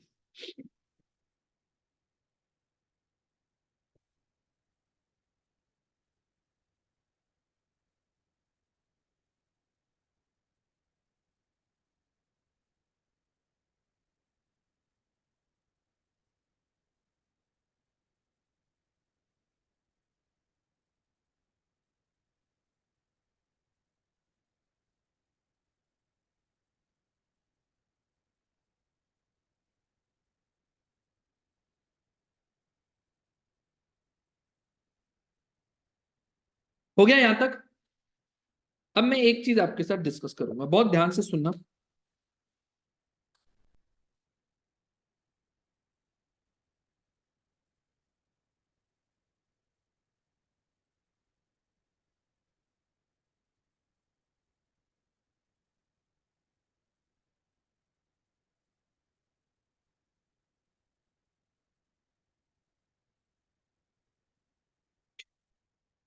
चलिए, एक इंपॉर्टेंट चीज आपके साथ डिस्कस करूंगा जिसके ऊपर आज तक कभी क्वेश्चन आया नहीं है, पर क्वेश्चन आ सकता है। ठीक है ना? मेरे को मतलब एक, मैंने बोला सिक्स सेंस जो मेरा है, बोलते हैं कि क्वेश्चन आ सकता है। सर वो क्या चीज है, मैं आपको बताता हूँ। कोई भी अगर अच्छा आदमी, जो जानकार आदमी, अगर कंपनी लॉ का पेपर सेट करेगा ना, वो जरूर इस क्वेश्चन को ध्यान में रख सकता है। पहले क्या होता था? अच्छा, मैं आपको एक चीज बोलता हूं कि मैंने यहां पर इंटेरियम डिविडेंड डिक्लेयर किया, कोई से एक डेट पे इंटेरियम डिविडेंड डिक्लेयर किया। ध्यान से मेरी बात को सुनो। इंटेरियम डिविडेंड को डिक्लेयर किया, क्या यहां आकर के मैं इंटेरियम डिविडेंड को रिवोक कर सकता हूँ क्या? नहीं नहीं नहीं देगा, नहीं देगा। क्या कभी भी रिवोक कर सकता हूँ क्या? रिवोक का मतलब है, यहां मैंने बोल दिया कि 6 रुपए के रेट से तुमको डिविडेंड दूंगा, यहां आकर के बोल दिया मजाक कर रहा था, नहीं देगा। Can dividend once declared be revoked? The answer is no. क्यों? क्योंकि 127 बोलता है 30 दिन के अंदर पेमेंट करना ही होगा। वंस इट इज डिक्लेयर्ड, 30 दिन के अंदर पेमेंट करना होगा, वरना ये पेनल्टी लगेगा, ये फाइन। याद है ना? 18% पर एनम का सिंपल इंटरेस्ट है, 1000 पर डे, 2 साल तक का इंप्रिजनमेंट। याद आ रहा है? तो ये बोला कि इंटरिम डिविडेंड, क्योंकि अब आपको याद है कि मैंने बोला है कि डिविडेंड का सारा प्रोविजन इंटरिम डिविडेंड को भी लगेगा। यानी इंटरिम डिविडेंड को भी तुमने डिक्लेयर कर दिया, तो क्या तुम रिवोक कर सकते हो क्या? द आंसर इज नहीं कर सकते। पहले कंपनीज एक्ट 1956 जो था, इससे पहले, उसमें क्या था? इंटेरियम डिविडेंड के ऊपर कोई अलग से प्रोविजन नहीं था, चलन में नहीं था। लॉ मेकर ने इंटेरियम डिविडेंड में कोई प्रोविजन नहीं डाला। वहां पर सिर्फ इतना होता था, अगर आपका एओए ऑथोराइज कर दे तो आप क्या कर सकता है? इंटेरिम डिविडेंड डिक्लेयर कर सकता है। और ये भी था कि इंटेरियम डिविडेंड को आप एक बार जब डिक्लेयर कर सकता है, उसको आप रिवोक भी कर सकता है। ये कब था? 1956 एक्ट के अंदर। 1956 एक्ट के अंदर there was no provision relating to interim dividend, it was as per the articles. Law maker ने बोला आर्टिकल में जो लिखा वो मानो, और अगर इंटेरियम डिविडेंड डिक्लेयर करना है तो एओए में लिखा हुआ होना चाहिए। समझ में आया? और अगर आपने इंटरिम डिविडेंड डिक्लेयर किया है तो इसको रिवोक भी कर सकते हैं। तुम लोग को समझ में आया ना? अरे आर्टिकल वार्टिकल तो याद है ना, जो थोड़ा बहुत बताया था, उतना ही बताया बस। आर्टिकल समझ में आया ना? कंपनी का खुद का लॉ जो लिखा हुआ रहता है, तो बोला उसमें लिखना होगा कि मेरा कंपनी इंटरिम डिविडेंड डिक्लेयर कर सकती है। अरे फाउंडेशन का जिसको भी याद नहीं है वो बोल देना, हाँ थोड़ा मतलब बेसिक तो जो भी आएगा, अगर याद नहीं है तो बोलना, मैं बता दूंगा, ठीक है ना। फाउंडेशन में एओए बताया भी था, दिखाया भी था। एओए बेसिकली कंपनी का खुद का लॉ होता है, तो वो खुद का लॉ में लिखना होगा कि हम लोग को इंटरिम डिविडेंड डिक्लेयर करना अलाउड है कंपनी की द्वारा, ठीक है। और आप एक बार डिक्लेयर करने के बाद रिवोक कर भी सकता था, पर नया कंपनीज एक्ट में तो कोई दिक्कत ही नहीं है। कंपनीज एक्ट 2013 तो कोई दिक्कत ही नहीं है। 235 बोल ही दिया कि dividend plus dividend include interim dividend, और 127 इसको भी लगता है। तो क्या रिवोकेशन का कोई क्वेश्चन आएगा? The answer is no.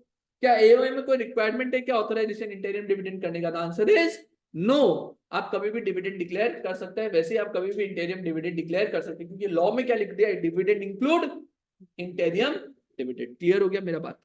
Sure. तो ये एक ऐसा जगह है जहां पर क्वेश्चन पूछा जा सकता है जो थोड़ा भी लॉ का जानकार है, ठीक है ना।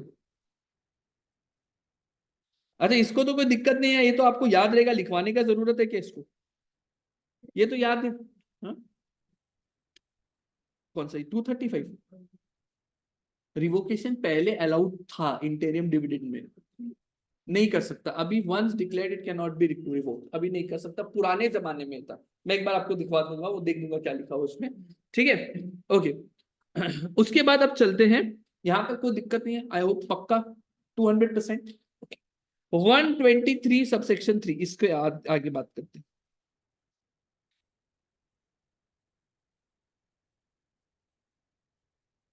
ये इंटेरियम डिविडेंड लिखा। अब इंटेरियम डिविडेंड, अच्छा डिविडेंड का सोर्स हमने क्या पढ़ा था बच्चों?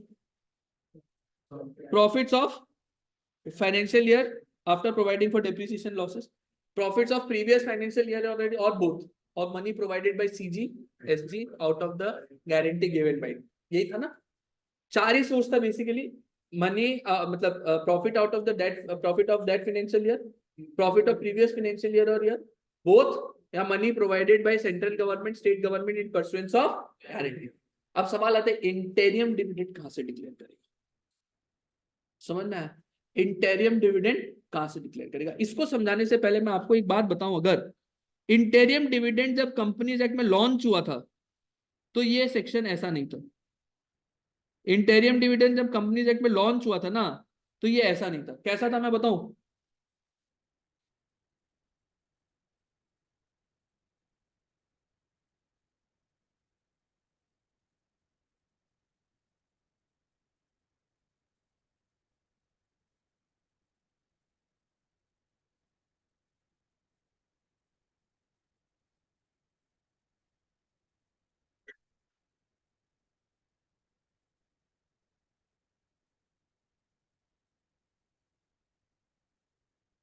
ये ऐसा था। और यहां पर क्या हुआ था? यहां पर और की जगह द वर्ड वाज नॉट और, द वर्ड वाज एंड।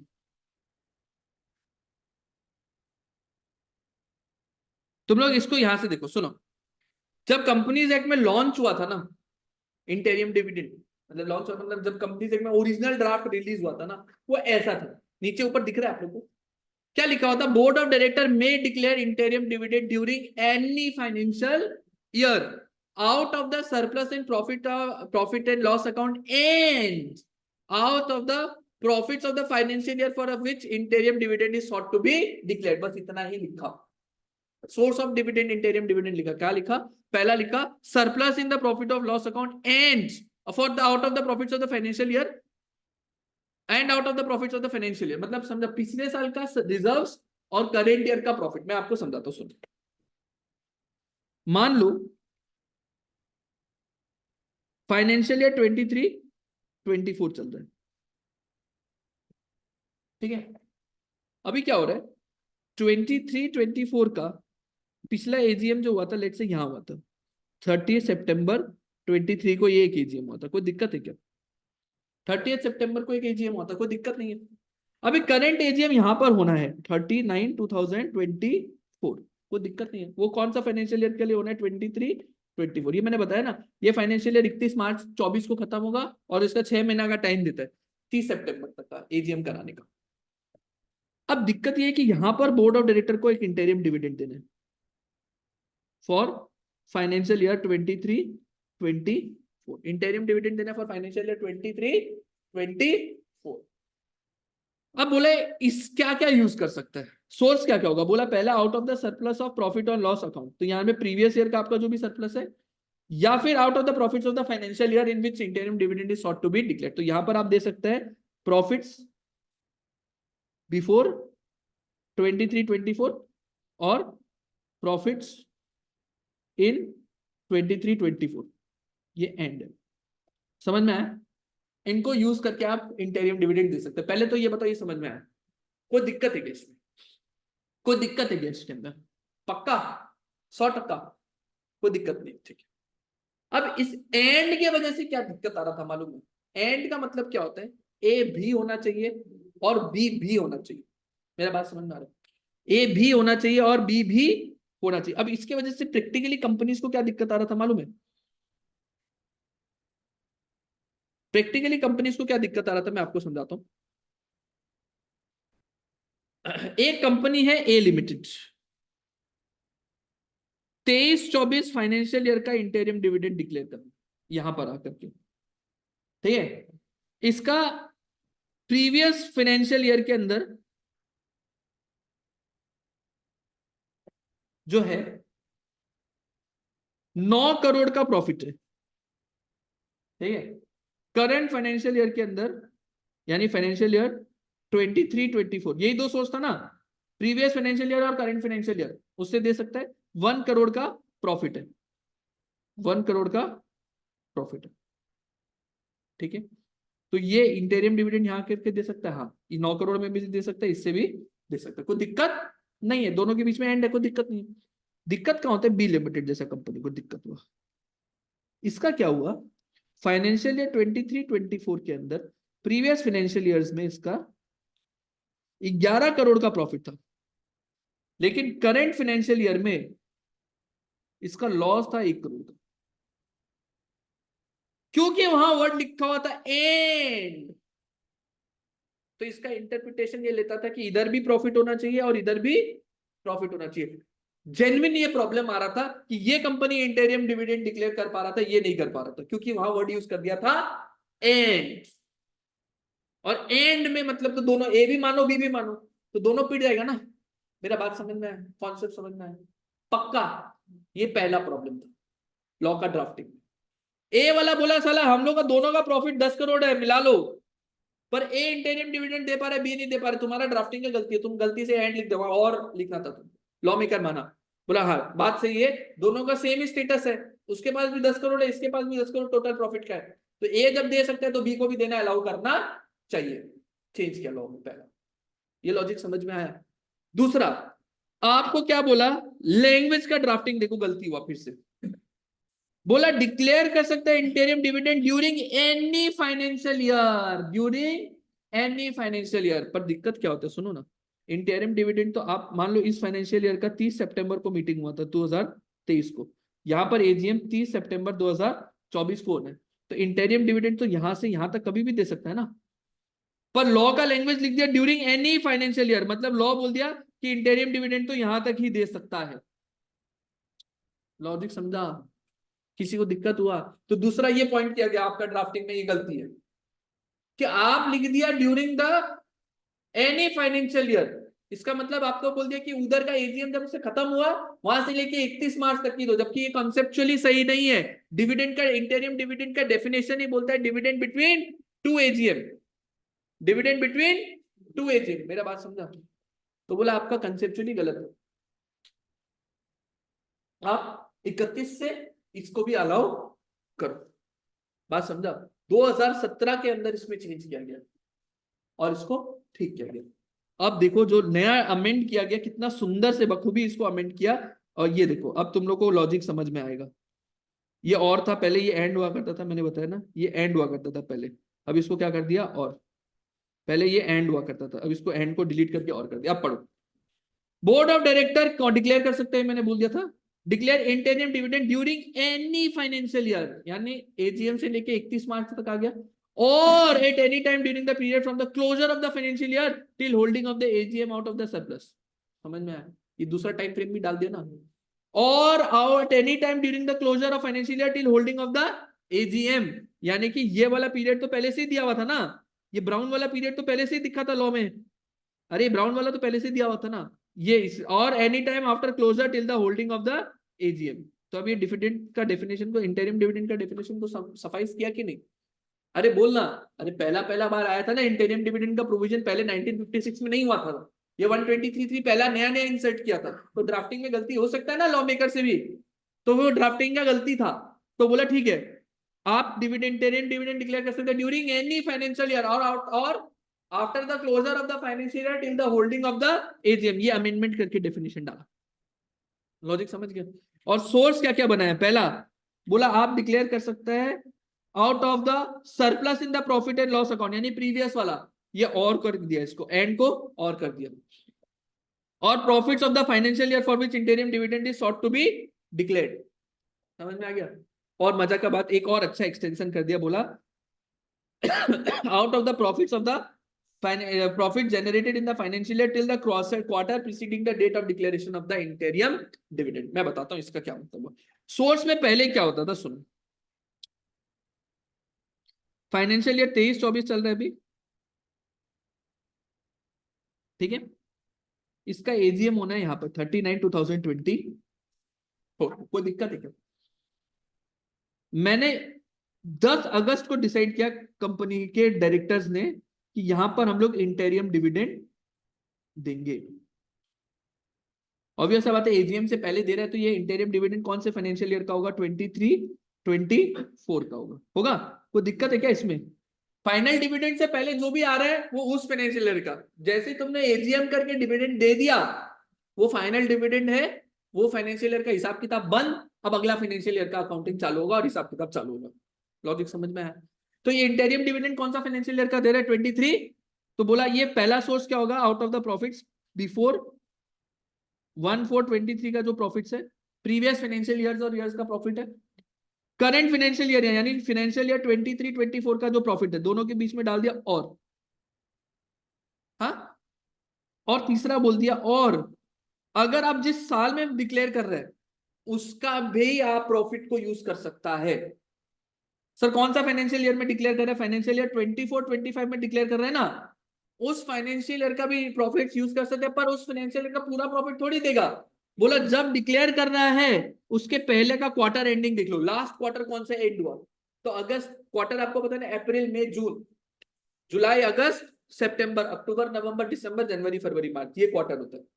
तो अगर मेरा अगस्त है, अगस्त से पहले वाला क्वार्टर कौन सा गया होगा? अब अप्रैल मई जून, तो यहां पर 30 जून तक का जो आपका प्रॉफिट्स है उसको भी यूज कर सकते हैं।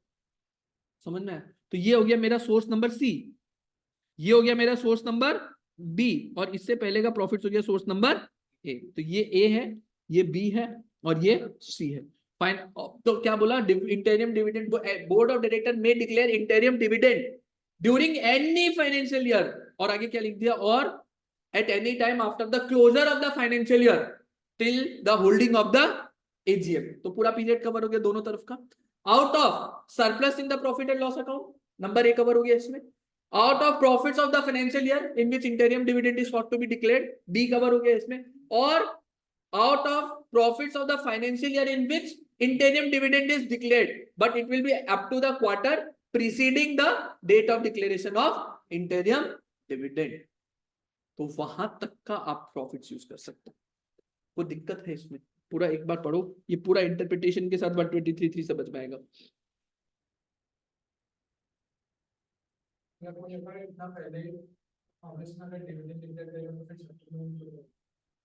क्यों करता है ऐसे? कर सकता है ऐसा, कोई बात नहीं, कर सकते हैं बेटा।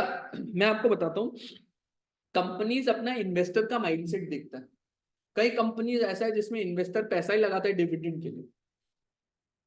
मैंने एक कंपनी का शायद आपको नाम बताया, वेदांता लिमिटेड, बहुत बढ़िया कंपनी। तो मैं मतलब अपना अपना कर लेना, पर काफी फंसा हुआ था मैं उसमें। अभी तो ठीक है, लॉसेस रिकवर हो गया उसका, अभी बूम कर दिया वो।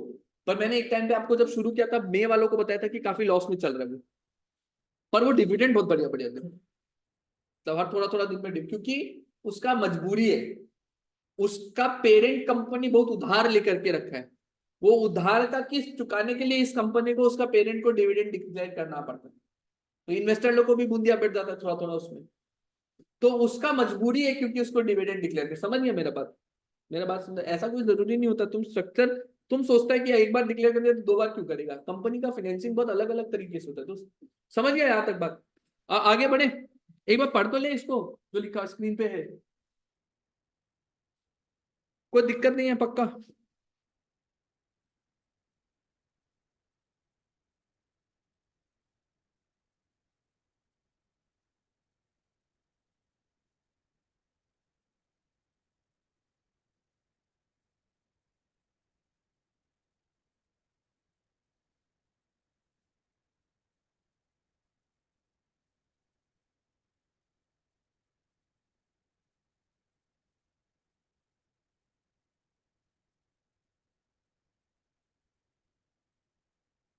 हो गया? इसके बाद एक और एरिया जहां पर आपसे क्वेश्चन पूछा जा सकता है, पूछा नहीं है लेकिन पूछा जा सकता है, बहुत इंपॉर्टेंट है। प्रोवाइजो देखो,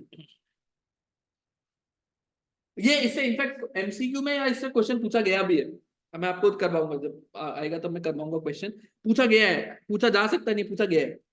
मैं इसीलिए बोलता हूँ लॉ का एक एक वर्ड पता करके जाओ भाई, छोड़ के कुछ भी मत, कहीं से भी बहुत अच्छा। ये लोग धीरे धीरे पेपर का स्टैंडर्ड लेके जा रहे हैं, ठीक है ना? प्रोवाइजो में क्या लिखे देखो, provided that in case the company has incurred loss during the current financial year up to the end of the quarter immediately preceding the date of declaration of interim dividend, such interim dividend shall not be declared at a rate higher than the average dividend declared by the company during immediately preceding 3 financial year। इसका मतलब एक तो मेरे को बात समझ में आ रहा है कि यहां पर लॉ मेकर ने रेट बोल दिया, not be declared at a rate higher than average dividend declared by the company during immediately 3 financial year. इसका मतलब यहां पर मैक्स रेट प्रिस्क्राइब कर दिया। अगर आपके ऊपर प्रोवाइजो एप्लीकेबल है तो आपके ऊपर मैक्स रेट ऑफ डिविडेंड कितना है, मैक्स रेट ऑफ डिविडेंड कितना होगा, interim dividend average of 3 financial year, average of dividend of 3 financial year. तो एवरेज जितना आप डिविडेंड डिक्लेयर करें 3 फाइनेंशियल ईयर का, उतना आपको एवरेज लेकर के देखना है, और उससे ज्यादा आप रेट को डिक्लेयर नहीं कर सकता अगर आप पे प्रोवाइजो एप्लीकेबल है तो।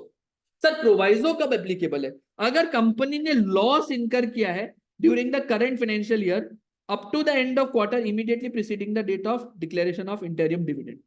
ठीक है, अब मैं आपके सामने सिचुएशन रखता हूं, आपने बताना है मेरे को इंटरप्रिटेशन करके, ठीक है? मैं 10 जनवरी 2024 को इंटरिम डिविडेंड दे रहा हूं, फाइनेंशियल ईयर 23-24 का ही दूंगा, कोई दिक्कत थोड़ी ना। फाइनेंशियल ईयर 23-24 का दूंगा इंटरिम डिविडेंड। मैंने आपको बताया फर्स्ट क्वार्टर में यानी अप टू अप्रैल मई जून कंपनी का 10 करोड़ का प्रॉफिट था। क्वार्टर 2 के अंदर जुलाई अगस्त सितंबर कंपनी का 5 करोड़ का प्रॉफिट था, ठीक है? क्वार्टर 3 अक्टूबर नवंबर दिसंबर, इससे पहले वाले क्वार्टर में कंपनी ने 4 करोड़ का लॉस कर रखा था। सवाल आता है क्या मेरे को प्रोवाइजो एप्लीकेबल होगा कि नहीं होगा, और नॉट एप्लीकेबल, क्या मेरे को प्रोवाइजो एप्लीकेबल और नॉट एप्लीकेबल। क्वेश्चन समझ गया मेरा? क्वेश्चन समझ गया? मेरा इंटरिम डिविडेंड जनवरी में दे रहा हूं मैं, पिछले 3 क्वार्टर में लास्ट क्वार्टर में लॉस था, पर पहले 2 क्वार्टर में 10 करोड़ और 5 करोड़ का प्रॉफिट था, लास्ट क्वार्टर में 4 करोड़ का लॉस था। अब आपको सवाल, सर ऐसे ही सवाल का जवाब नहीं देना, लॉ के बेसिस पे देना, आपने लॉ को फिर से पढ़ना। ये मैं काट देता हूं और इसके बाजू में रख देता हूं।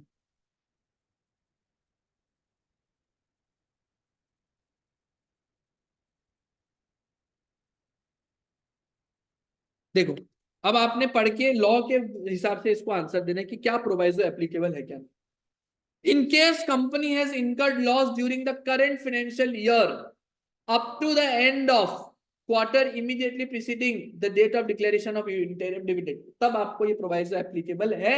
और आपका रेट कितना होगा, मैक्सिमम एवरेज 3 फाइनेंशियल ईयर का रेट से ज्यादा आप डिविडेंड डिक्लेयर नहीं कर सकता। बताओ क्या यहां वाले केस में जो मैंने नीचे आपको एग्जांपल दिया, क्या इस पे मेरा प्रोवाइजो एप्लीकेबल है कि प्रोवाइजो नॉट एप्लीकेबल है? बताओ। Not applicable. एप्लीकेबल कितना लोग बोल रहे हैं एप्लीकेबल? एक दो। कितना लोग बोल रहे नॉट एप्लीकेबल? कितना लोग यहाँ पर भजन कीर्तन करनी है? तुम लोग तीन हाथ बताओ।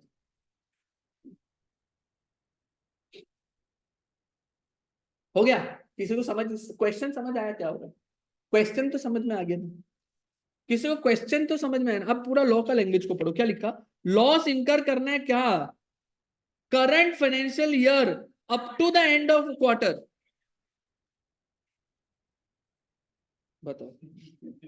मैं बीच में घबरा गया कि कौन, और मैंने कहा क्या हो गया बीच में, कोई नाराज हो गया लगता है।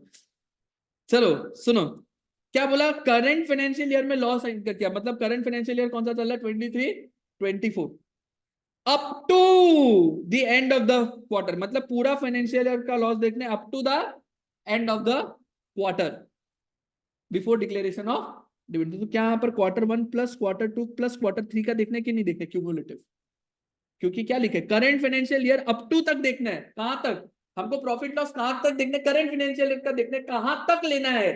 जब से डिक्लेयर किया उससे पहले वाले क्वार्टर तक का, क्वार्टर का बैलेंसेस जोड़ना है। क्या तीनों का बैलेंस जोड़ेंगे? द आंसर इज हाँ। क्या यहाँ पर 10 करोड़ प्लस 5 करोड़ माइनस 4 करोड़, क्या यहाँ प्रॉफिट है कि लॉस है? 11 करोड़ का प्रॉफिट है। क्या यहाँ पर लॉस इनकर किया है क्या इन्होंने? क्या प्रोवाइजो एप्लीकेबल है क्या? तो यहाँ पर प्रोवाइजो नॉट एप्लीकेबल। एग्जाम में सवाल आया इसके ऊपर, क्वेश्चन में पूरा घुमा के दिया, एवरेज करने का पूरा तरीका भी बता दिया। आपको बताना था डिविडेंड, इंटरिम डिविडेंड कितना होगा, एवरेज लेना ही नहीं था। समझ में आया कॉन्सेप्ट? पक्का? आपको वो फाइनेंशियल ईयर देखना है कि किस फाइनेंशियल ईयर का इंटरिम डिविडेंड डिक्लेयर हो रहा है, उसका जो डेट है उससे पहले क्वार्टर तक का सारा बैलेंसेस जोड़ लेंगे। Quarter one, quarter two, quarter three, total मिला के कितना। अगर ये लॉस का फिगर है तो इंटरिम डिविडेंड का मैक्सिमम रेट कितना होगा? 3 साल का एवरेज लेकर के आप उससे ज्यादा इंटरिम डिविडेंड। अगर ये प्रॉफिट है तो फिर कोई लिमिट एप्लीकेबल नहीं है, जितना मन उतना इंटरिम डिविडेंड। जैसे ये वाला केस में जितना मन उतना इंटरिम डिविडेंड। तो क्लियर हो गया यहाँ पर? कोई मुश्किल, कोई परेशानी, कोई दिक्कत? बस इतना सा पॉइंट को मैं आपको लिखवा देता हूँ, मेरा चैप्टर खत्म हो गया। इंटरिम डिविडेंड का दोहरा सा नोटिंग करवा देता हूँ, मेरा चैप्टर खत्म हो गया, फिर सेशन को आज एंड कर देंगे।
और at any time after the closure of the financial year.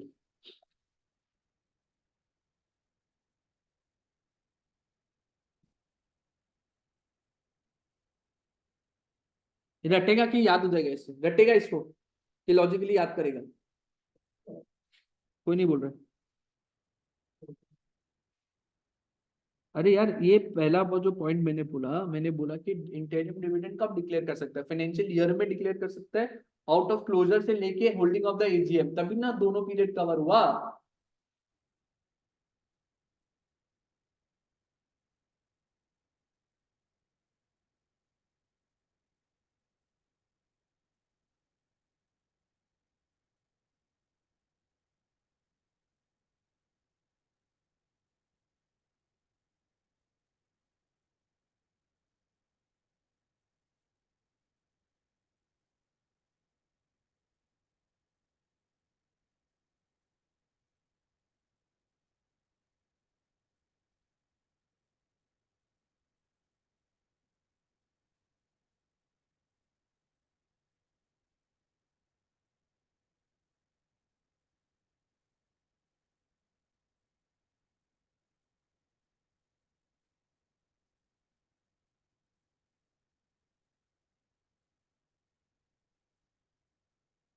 Short to be declared.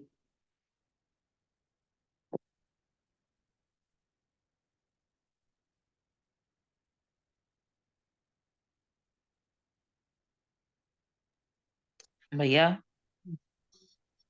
भैया, बोलना। ये फॉर विच के बाद क्या लिखा आपने? इंटेरियम डिविडेंड, आई डिविडेंड, इंटेरियम डिविडेंड। ठीक है।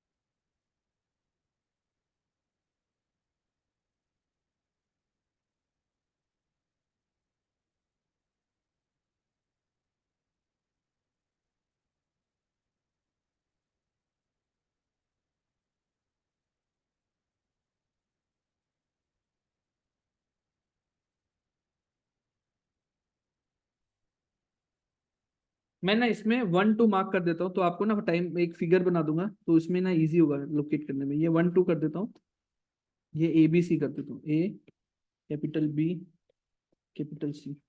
ठीक है।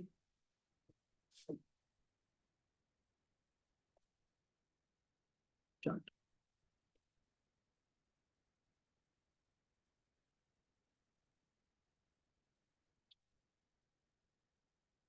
1/4/2023, 31/3/2023, सॉरी 24,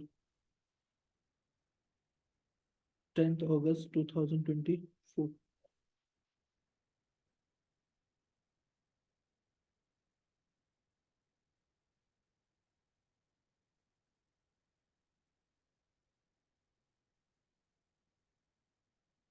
ये AGM है और फाइनेंशियल ईयर 23-24।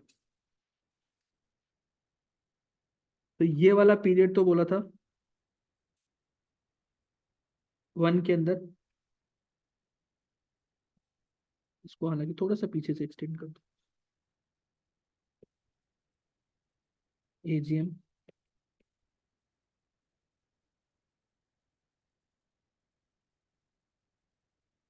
ये वाला पीरियड 1 में कवर हो गया था।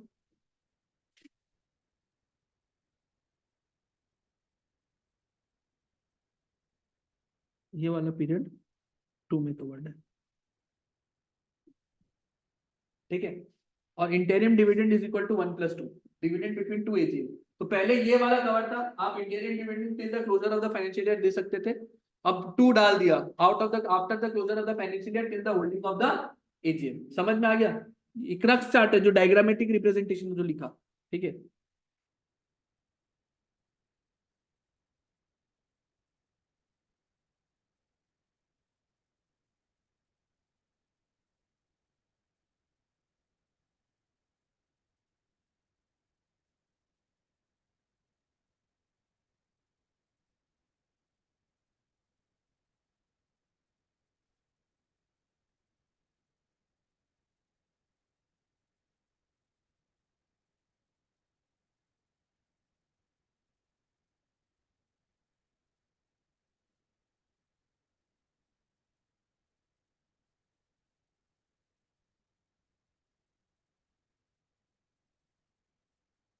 एक बार ये चार्ट देखो तो कंफ्यूजन तो नहीं हो रहा ना, ये चार्ट पूरा बना लो, फिर देखो कि ये कंफ्यूजन तो क्रिएट नहीं कर रहा आपको।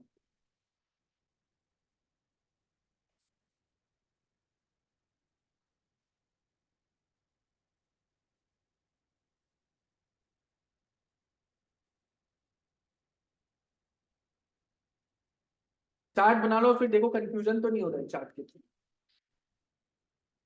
बेटा एक चीज और लिखाना, किताबें बंद ना करो तुम लोग।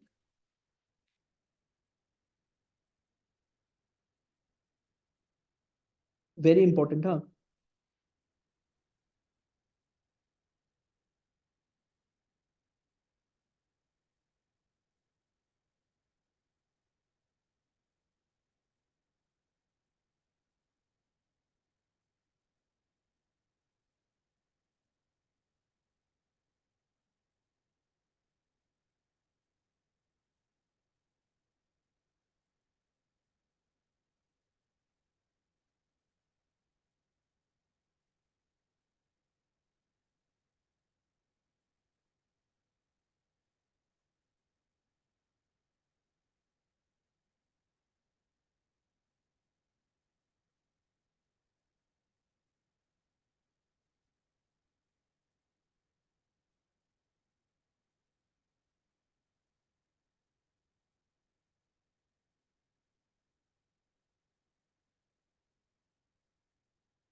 ये टाइम चार्ट एक बार देख के बताओ, कोई कंफ्यूजन तो नहीं लग रहा टाइम चार्ट बनाया हुआ तो?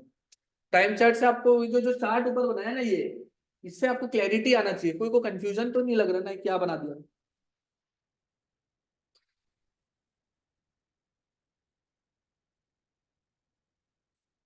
बस डिविडेंड चैप्टर यही तक है, खत्म हो गया। दो मई वाले एक बार रुकेगा, नवंबर वाले एक बार जा सकते हैं। मई वाले रुकेंगे, नवंबर वाले जा सकते हैं। थैंक यू, आपसे कल मुलाकात होगी।